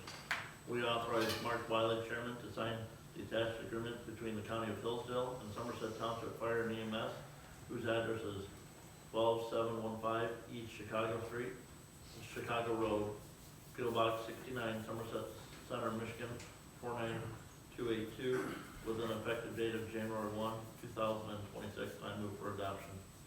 Support. Is there any discussion on this one? Roll call, please. Commissioner Benton, I'm going to remain consistent and vote no. Commissioner Leininger, Yes. Commissioner Ingles, Yes. Commissioner Collins. Yes. Commissioner Wiley. Yes. It's a good thing you stayed consistent, because I had already wrote it down as Thank passing 4-1. Okay, perfect. And you know, to that, there's nothing against any of the work that was done here. There's nothing against any of the agencies. I just believe in my heart of hearts that there's probably a better way of doing this. Understood. All right, please continue with your report, Brent. All right, well, first of all, I want to thank the Drain Commissioner and his staff for letting me attend the pre-bid meeting for the Boyd Drain project. That is a petition project that was submitted by the Village of Waldron. Then there was a pre-bid meeting with the Drain Commissioner's architect firm last week, and there were 5 contractors that showed up at that meeting. Bids on that are due and will be opened on January 22nd at 10 a.m. And some extensive work there to be done on that Boyd drainage project. The other nice thing that I was glad to see is the substantial completion date for that is August 31st. I say that because as part of that project, there will be 2 road cuts that have to be made as part of that drainage project, and one of those is on North Main Street, the other one is on Water Street. And Labor Day in Waldron is the town festival time, and again, to go down Water Street to get to where the car show and tractor pull is at. And so that, requiring that work be done by then is a great need. The other thing part of that work will be putting or replacing drainage tile across the part of the school property, and just able to stress to the contractors that need to make sure that that's done in the summer when there isn't any school in session as well. So, the great news was that there were 5 contractors there interested in working on that project and looking at that. So, look forward to seeing those bids come in. When those bids do come in, commissioners, we will then be looking at probably a bonding project for the Boyd Drainage District to take care of that cost and spreading that cost out probably over several years for the citizens there to pay for that. But some of the tile, when they were trying to put their cameras down, they couldn't even get all the way down some of that tile that's there because it has collapsed so bad. So, Is that to address the flooding that's at the Family Dollar and so on? well, Commissioner, there's always been flooding there, but yeah, trying to mitigate that water. That was coming from the high school as well. Well, Some the of water that. comes from the north, Commissioner, down, down through there. The work itself, there will be some open ditch cleaning. They'll go, on that drain, down toward southeast of the village, down towards, and following that drain, and then, north of where the tile that'll be, that's being worked on dumps into that drain. There's also gonna be some open ditch cleaning going to the north, and west of that, going upstream, because keeping that ditch in proper functioning, aspect helps mitigate that water flow as best as possible. So, but again, those bids will be in on the 22nd. I guess I did not talk to Matt or his staff to see when he thought that we would be looking at the bonding here for that, but the notice to proceed on that is to be issued to the winning contractor by March 31st of this year. So, some good work going on there at the Drain Commission. Commissioner, is the village going to be able to coordinate on any of that? And the reason why I ask simply is North Adams Village, there's been ongoing discussion for years and years about the drains within the village and how that they then tie into the county drain system and what is and what isn't a county drain. And so because that project is really right in the heart of the village of Waldron, are they going to be able to piggyback on that and then do any drain improvements with it? Where the tile is going in, Commissioner, there would be very little village tiles that would tie into it because it's going up across primarily, or all of it is going across private property. Other than that, that's going across the school property. The Drain Commissioner did stress to the contractors that and part of the work, there's actually 2 tiles in the one area right now. One of those will be abandoned and the other one will be replaced. And so the Drain Commissioner stressed that any private drain that currently enters that current county drain will need to be connected to the new county drain as well. I do know that part of that goes up across the school property. There is some drains from the school itself that tie into that county drain to carry that water then further to the south. So, but yeah, I don't believe there's any village drains that will be tied into that. Thank you.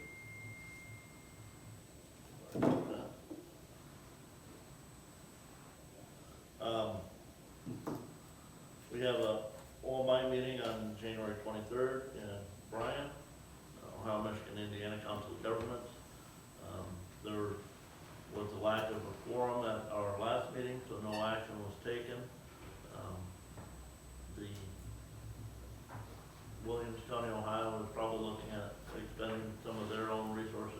pay for monitoring and water quality testing of the wells in Williams County. Steuben County, Indiana is as well. The Michigan Office of USGS still has some funds left and is still monitoring the levels of the wells that they put in Hillsdale County. But I've asked for how much of that money is left and have not been told that figure, so. And seems how we're not the ones who contributed it, I'm not sure we'll be told how much is left.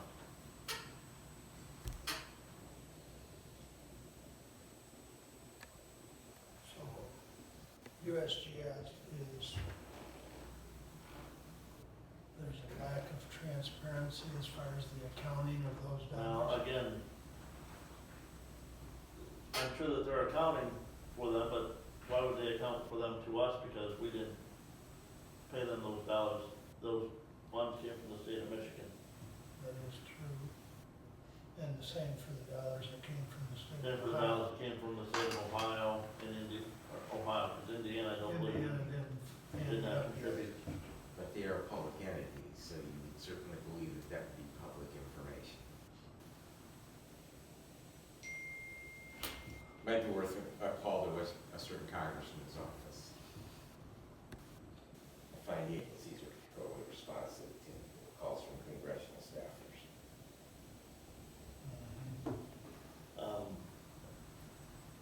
Wright Township will be, they saw their road millage expire, it was not renewed last November. They will probably be putting that back on the ballot in August of this year. That local road millage is very vital there for the township. I know Commissioner Ingles has been at some road commission meetings where they've talked about some bridges down there in Wright Township that are going to have to be replaced in the near future. One of those bridges that, I believe the projected cost is far in excess of $3 million. And the township's share on that is 5%. And without that road millage, the township just doesn't have the funds to come up with that 5%, so. And even with the projected state money that's going to be coming into Yeah. the road commission, they're hoping to utilize that for much of the new bridge work, but there still is a match that goes with that, those dollars, so. Well, and that one bridge that's in excess of $3 million is called Four Corner Bridge because it traverses a road intersection on a diagonal.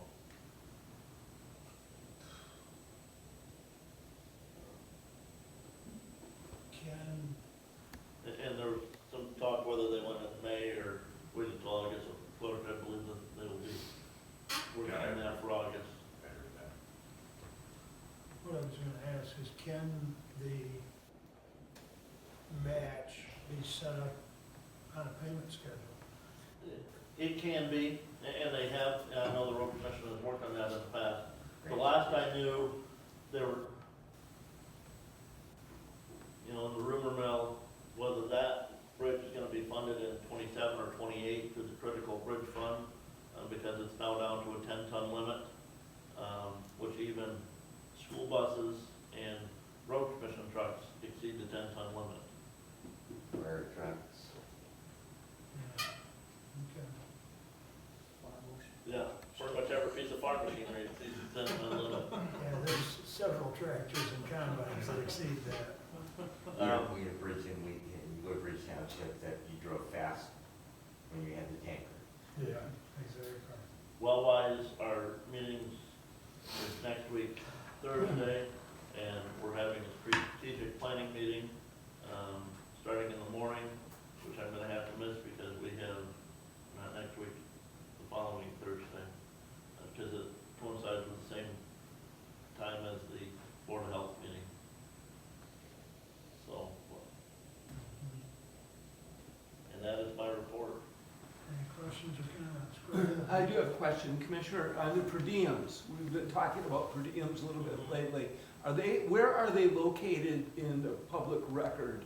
Are they in our consent agenda and I just missed it? how does the public know what the per diems of the commissioners are monthly? They would have to, if somebody wanted to know that they are not in the public record like that, they would have to submit a FOIA request for a copy of that information. What are you referring to specifically? I mean, Me, all of us, you know, no, not specifically, it just occurred to me, you know, because Commissioner Langer and myself had a little communication on per diems that Just like in the past, when we weren't using, ADP for submitting those, and we're submitting those on a, Excel spreadsheet. yeah, the challenge in how we've changed, how we record our, you know, per diems is a learning curve for me especially. But even there, if somebody wanted that, that was not included in the monthly payroll report, because that was considered, you know, paid as part of payroll. Anybody could have submitted a FOIA request for a copy of it.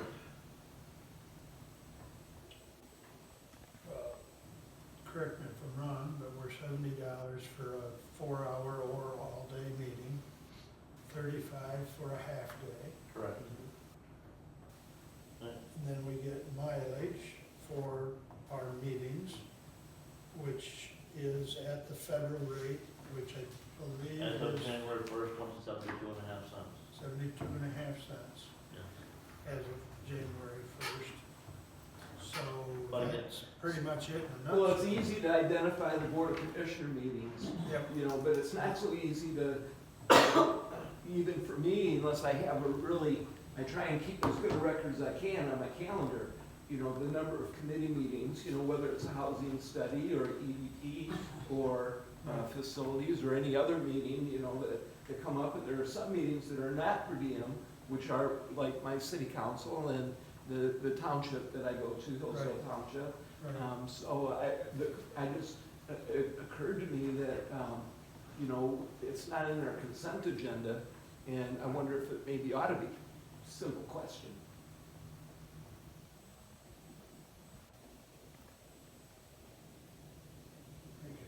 They could probably be, I mean, they could probably be posted real simple as far as the 70, 35 and the mileage. I mean, if you want more than that, but it could be posted on the commissioner's part of the county webpage. I mean, it's public knowledge, so.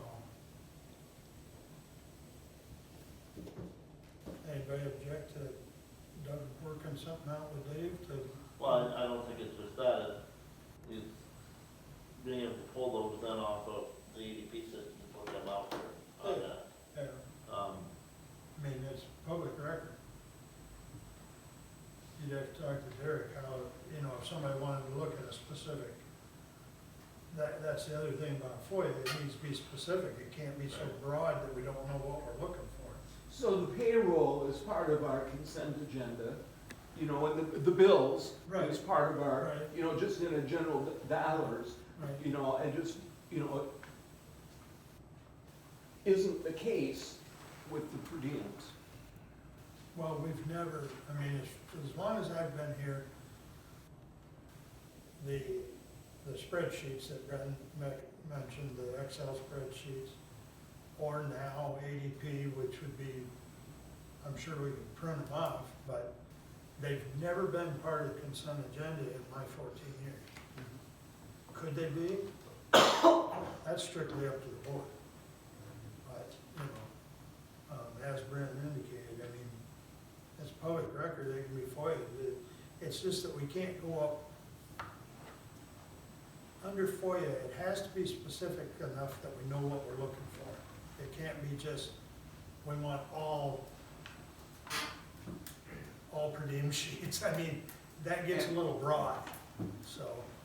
You know, and you may recall, Commissioner, I do, when we actually handwrote those. Oh, yeah. And, you know, I think probably it was Commissioner Langer that, you know, created No. the Excel sheet. No, they were there before. Oh, okay, maybe it was Caswell then. Well, He was budget chair, so it's very possible. actually, I created that with Marty Okay. Cast, Okay, so. so, yeah, and that was really nice, because, now formatting, and definitely a lot, because my handwriting has got pretty bad, so not having to handwrite those out. But I did like those, because we were submitting that with our signature on it and a date, and, some form of date and detail as to, what that per diem was for. And, to that idea, good, bad, or indifferent, I certainly don't have any objection that we, in addition to submitting, I still do use that tool because it makes it easy for me to keep track of. It just basically creates and I compare it to my phone calendar. But, maybe that's a thought to satisfy, that idea is that we have a document monthly like that, as we used to submit, and then those could be published as part of consent agenda. Please. Actually, thank you for mentioning consent, because I think that's the simplest solution. Posting something on the website would be more cumbersome. Adding it to, or actually, no, you said consent, didn't you? Adding it, it's really, in my opinion, it's already part of consent with the payroll and transfer resolution that's listed every month anyway. It's incorporated in that. So why not just put it, if you want to publish your guys' per diems, get a report from Derek and put it in correspondence, and then. And that's fine too. And I would have to see what that report would look like from EDP as well. I'm sure that it can be produced.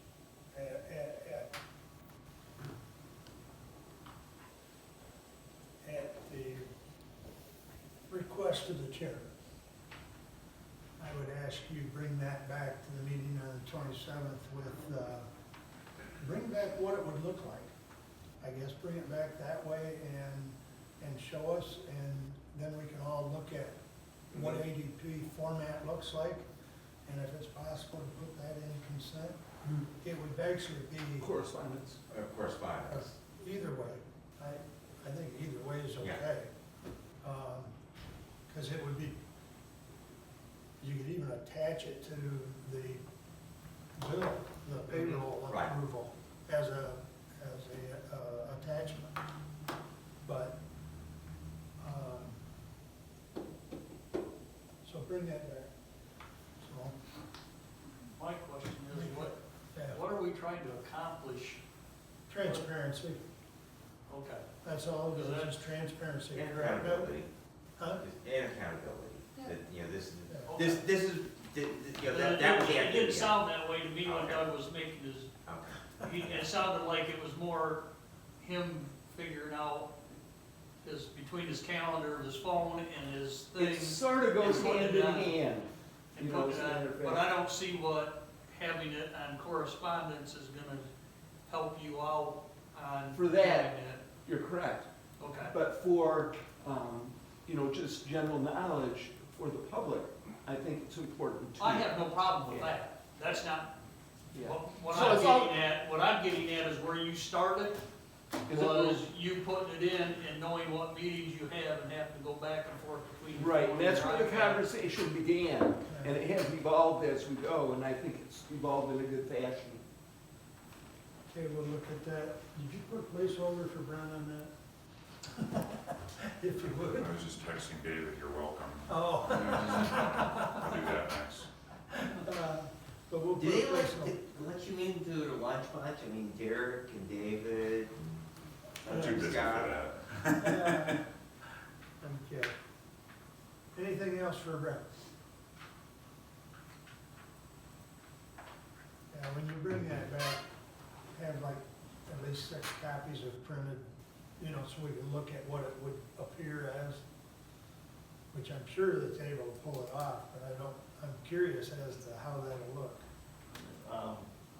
And that's just, I'm just wondering the timeline of time that's gonna take as well. Well, exactly. If it's a quick, easy thing, that's one thing, but if it's cumbersome, Sounds like a sort to me, sort and filter. Again, I don't know. yeah. Well, and keep in mind, if it works out that what Brent's able to bring back to us it's always gonna be, you know, it's not, Trailing. it's gonna be behind it, yeah. I mean, it's not gonna be current today because it's being pulled, yeah, okay, as long as everybody understands. All right, moving right along. 26-013 to the Honorable Board of Commissioners. We, the Board of Commissioners, approve the attached 2026 Hillsdale County Board of Commissioners Committee assignments. I submit for approval Mark Wiley, Chairman of the Board. Simple. Supported. Any discussion, additions? Question. Please. Human Services Network, Lifeways has done away with that program as of now. No. Yeah. No, not human services, it's the Health Oh, and- not- prevention works. Yeah, excuse me, It's the what? Prevention Works. Um, And right now, it's been, it's been on hold, but Chris Firestone is reemployed now, officially. I was shocked at that too. And she will be getting that, really, she will be getting that going again. well, I guess I'll forget my question then. I just received an email, I don't know, within the last few days, I can't remember, but it's all official, she's been rehired. I believe she's on vacation this week, so I think she starts back up next week or some such, but yes, So we should be getting something. you About should that. be. Probably will Restart. not, yeah, probably will not meet this month, but look, Oh, but it's, our traditional meeting day would have been the second Yep. Thursday, which was last week, yeah, Yep. so. yeah, Okay, you'd probably be that answered my question seeing then. communication for February, I'm sure. I You can't can believe figure out what that. to do with TA $2 this year. Well, those go to Mid-State Health Network, and there's very little I believe there's $5,000 that comes back. Yeah, there's like $5,000, but that's still part of the Prevention Works responsibilities, how those dollars are allocated. Mhm. Commissioner, I would move to amend the proposed assignments and change the Commissioner Engels to Vice Chair for Public Safety and Commissioner Collins to Vice Chair for Budget. I'll support. Motion on the floor, moved and supported to amend. Moving Doug to Public Safety, or Vice Chair of Public Safety, and Kevin Collins as Vice Chair of Budget. Discussion.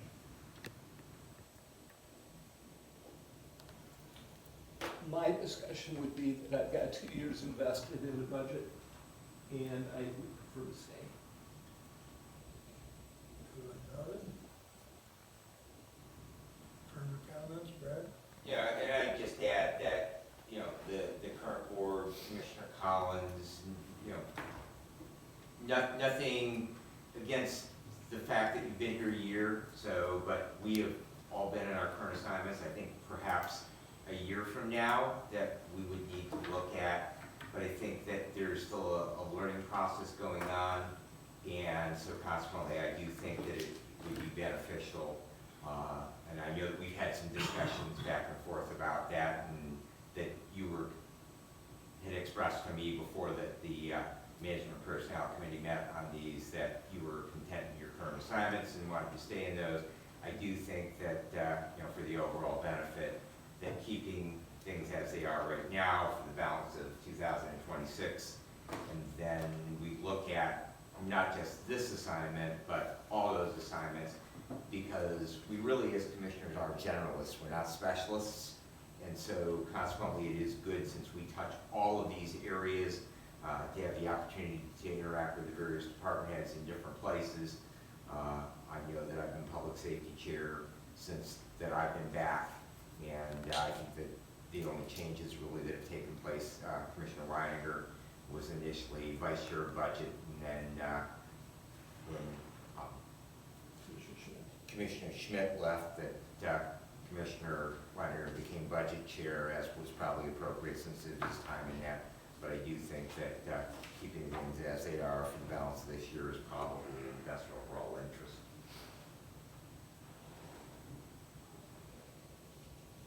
Any other comments on the motion to amend? I guess what I'm looking at is the thing of the whole complex of this board is gonna change in 3 years. And I would like to get some experience on the budget end of it, because I never even heard anything about the budget this year, this last year, until it was brought at this meeting. I was the only one left out of that loop that all 4 of you were in, and I would like to be part of it so that, because I do plan on running again, and I would like to be part of that for the knowledge. In 2 years, this makeup of the board could be the same.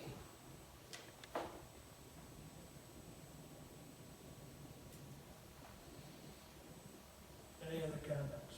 I'd just like to, January 2nd, Commissioner Collins, any input on assignments you would like or not, let me know. Mark and I are working on those, reply back on January 2nd. I like what I am doing now, thank you. So evidently between the 2nd of January and the 13th, Commissioner Collins has changed his position on that. I will reflect that when you and I talked about that, I did indicate to you that he expressed to me on the phone that he had interest in vice chair of finance, so, in any event. Roll call, please. This is on the amendment. This is on the amendment. Commissioner Leininger? Yes. Yes. Commissioner Ingles? No. Commissioner Collins? Yes? Commissioner Wiley? Yes, Commissioner Benson? No. it passes 3-2. Any other amendments or suggestions or, Just, I do. I would, go ahead, Brent, and then we'll get to Doug. Commissioner Benzing is currently listed as the ambulance contracts. And as far as the payment on those quarterly payments, I fully believe that that should be reviewed with all the other bills by the budget chair. So I would move that, as far as the payment on the ambulance contract, that be moved to budget.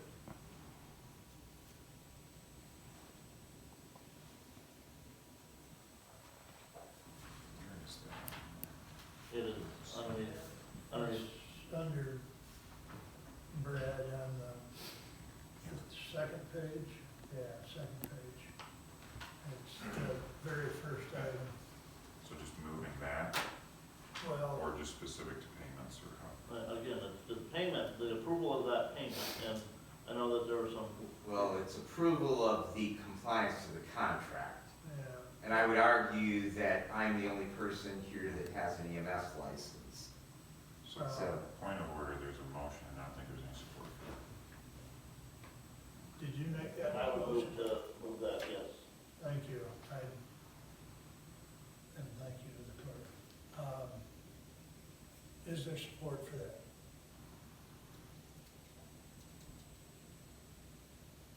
I'll support it, so we can talk about it. Well, first of all, I'm gonna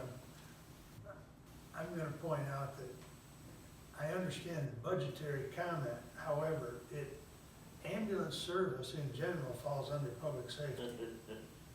But we're talking about approving of the payment, Commissioner, per se. Yeah. And we had the clerk's office was ready to issue payments because they had received notification that their quarterly reports were okay on some of these agencies that had submitted their fourth quarter report. But we didn't have a contract in place to even issue a payment on.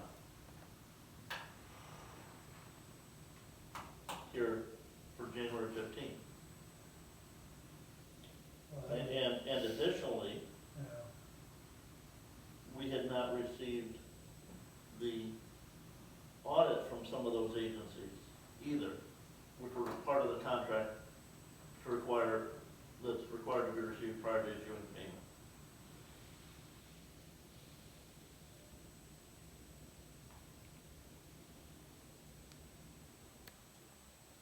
And again, we're talking, I mean, to me,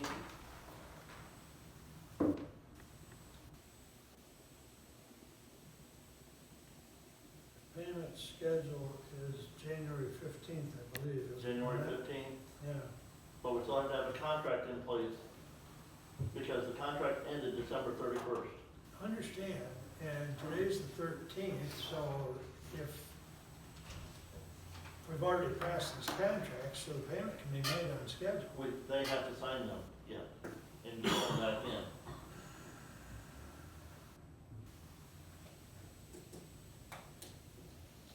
Well, And have their quarterly reports in as well. there have been, this is probably maybe only the second time in my time in office that we haven't had these contracts done by the end of December. I mean, we don't run over, I think there's been one or two other times, maybe.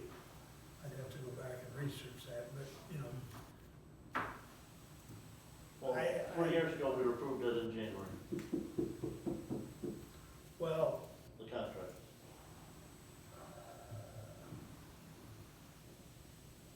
you know, we signed, or the board authorized Brad and I to sign the union contracts, but yet the final version isn't done and in front of us. But by them ratifying and by us approving us to sign, those contracts are in place. I'm of the opinion, since these have been brought to us, and you've indicated that they've agreed to the terms, these contracts are enforceable today. But that's just my opinion, John. I'm not in favor of moving that out of public service. So, any other comments?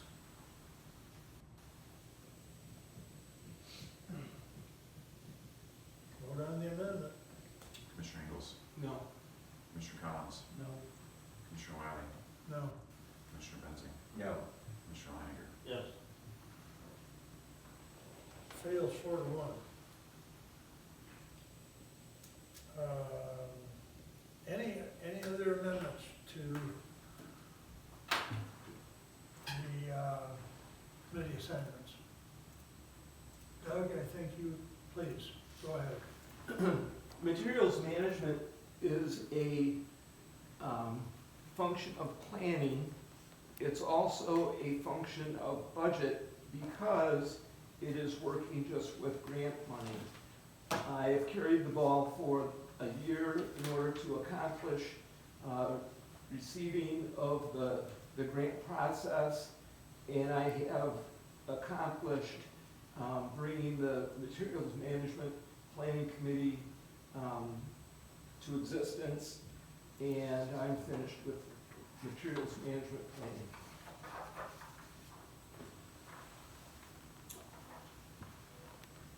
As the Board of Commissioners representative to that body.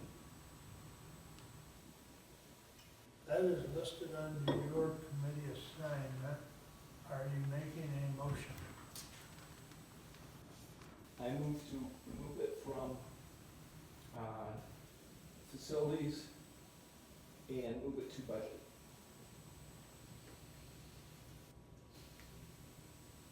Do we have a support? I'll support that. Discussion.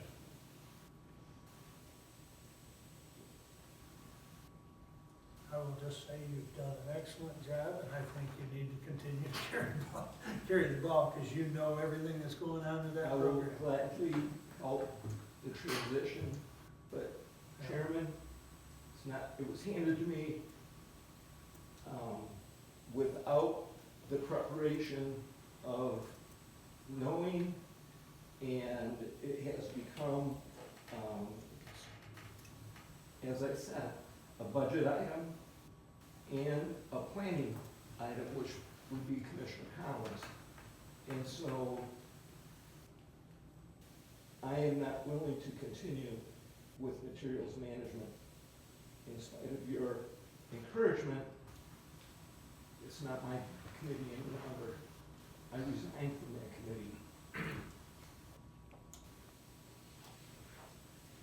Further discussion on that? Just clarification, because under the committee assignments is listed as environmental services, and then in parentheses, solid waste plan, which actually should be amended to materials management plan. But is that the item that we would be moving? Well, it asks, It's listed twice. yeah, it's listed, yeah. Right. Oh, I see, yeah, I see what you're saying there.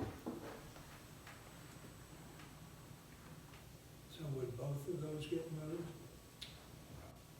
I think if that's all right with you, I think it would just be a clerical error, because I probably, when I created this last year, I didn't catch that it's the same thing, so I just strike that out.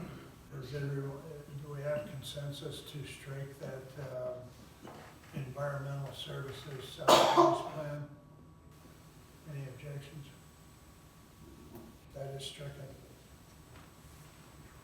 Okay, so we're dealing with a motion to move material management plan committee from, Doug's committee assignments to be under budget, which would be under Brent's title.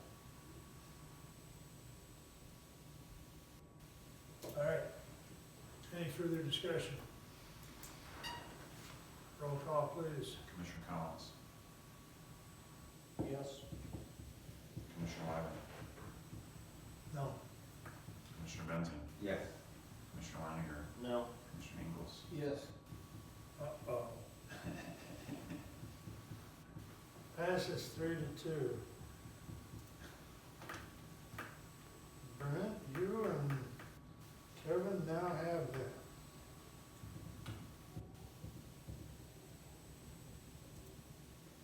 I would hope there's a smooth transition, because I know you've got a boatload of material on there. All right, anything else, gentlemen?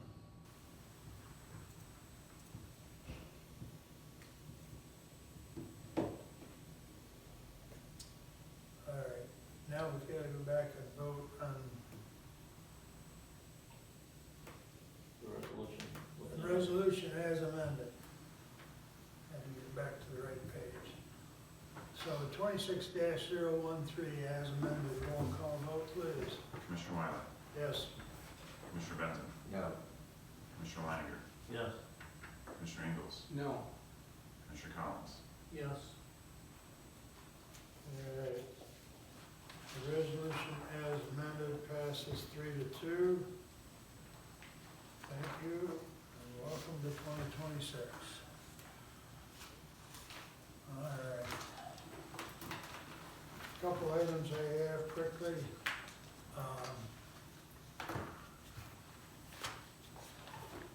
Came in and got my dog tags, I don't know, maybe a week or two ago. And Caitlin waited on me, and it went slicker than slick. I mean, and the tags are in, by the way. So I got my tags and a slip, and out the door I went. It was, I think it went really, really well. So thank you to the treasurer's office and, you It's know. just the same as usual.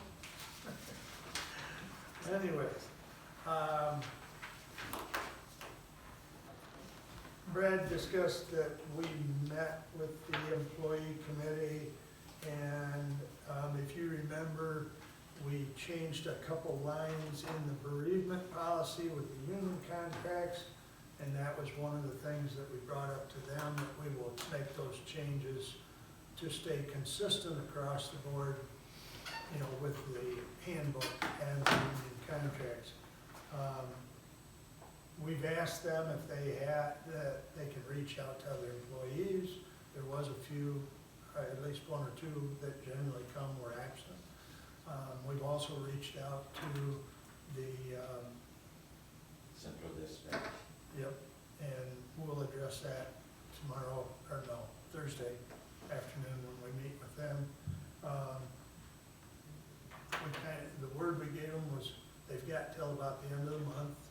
always said to give us feedback. And one of the items we wanted them to really reach out to was there was some talk about dress code, and do we put that in the handbook, and what does that look like? And of course, we'll run that by the attorney as well. But, and if the commissioners have anything that they've spotted in the handbook that they think needs adjustment, please let us know. So, and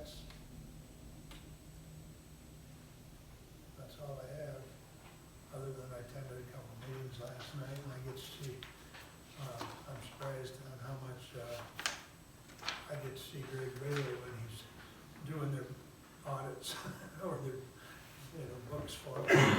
So, I think I've seen him 3 times here in the last couple months, so, but, anyways, unless anyone's got any questions for me.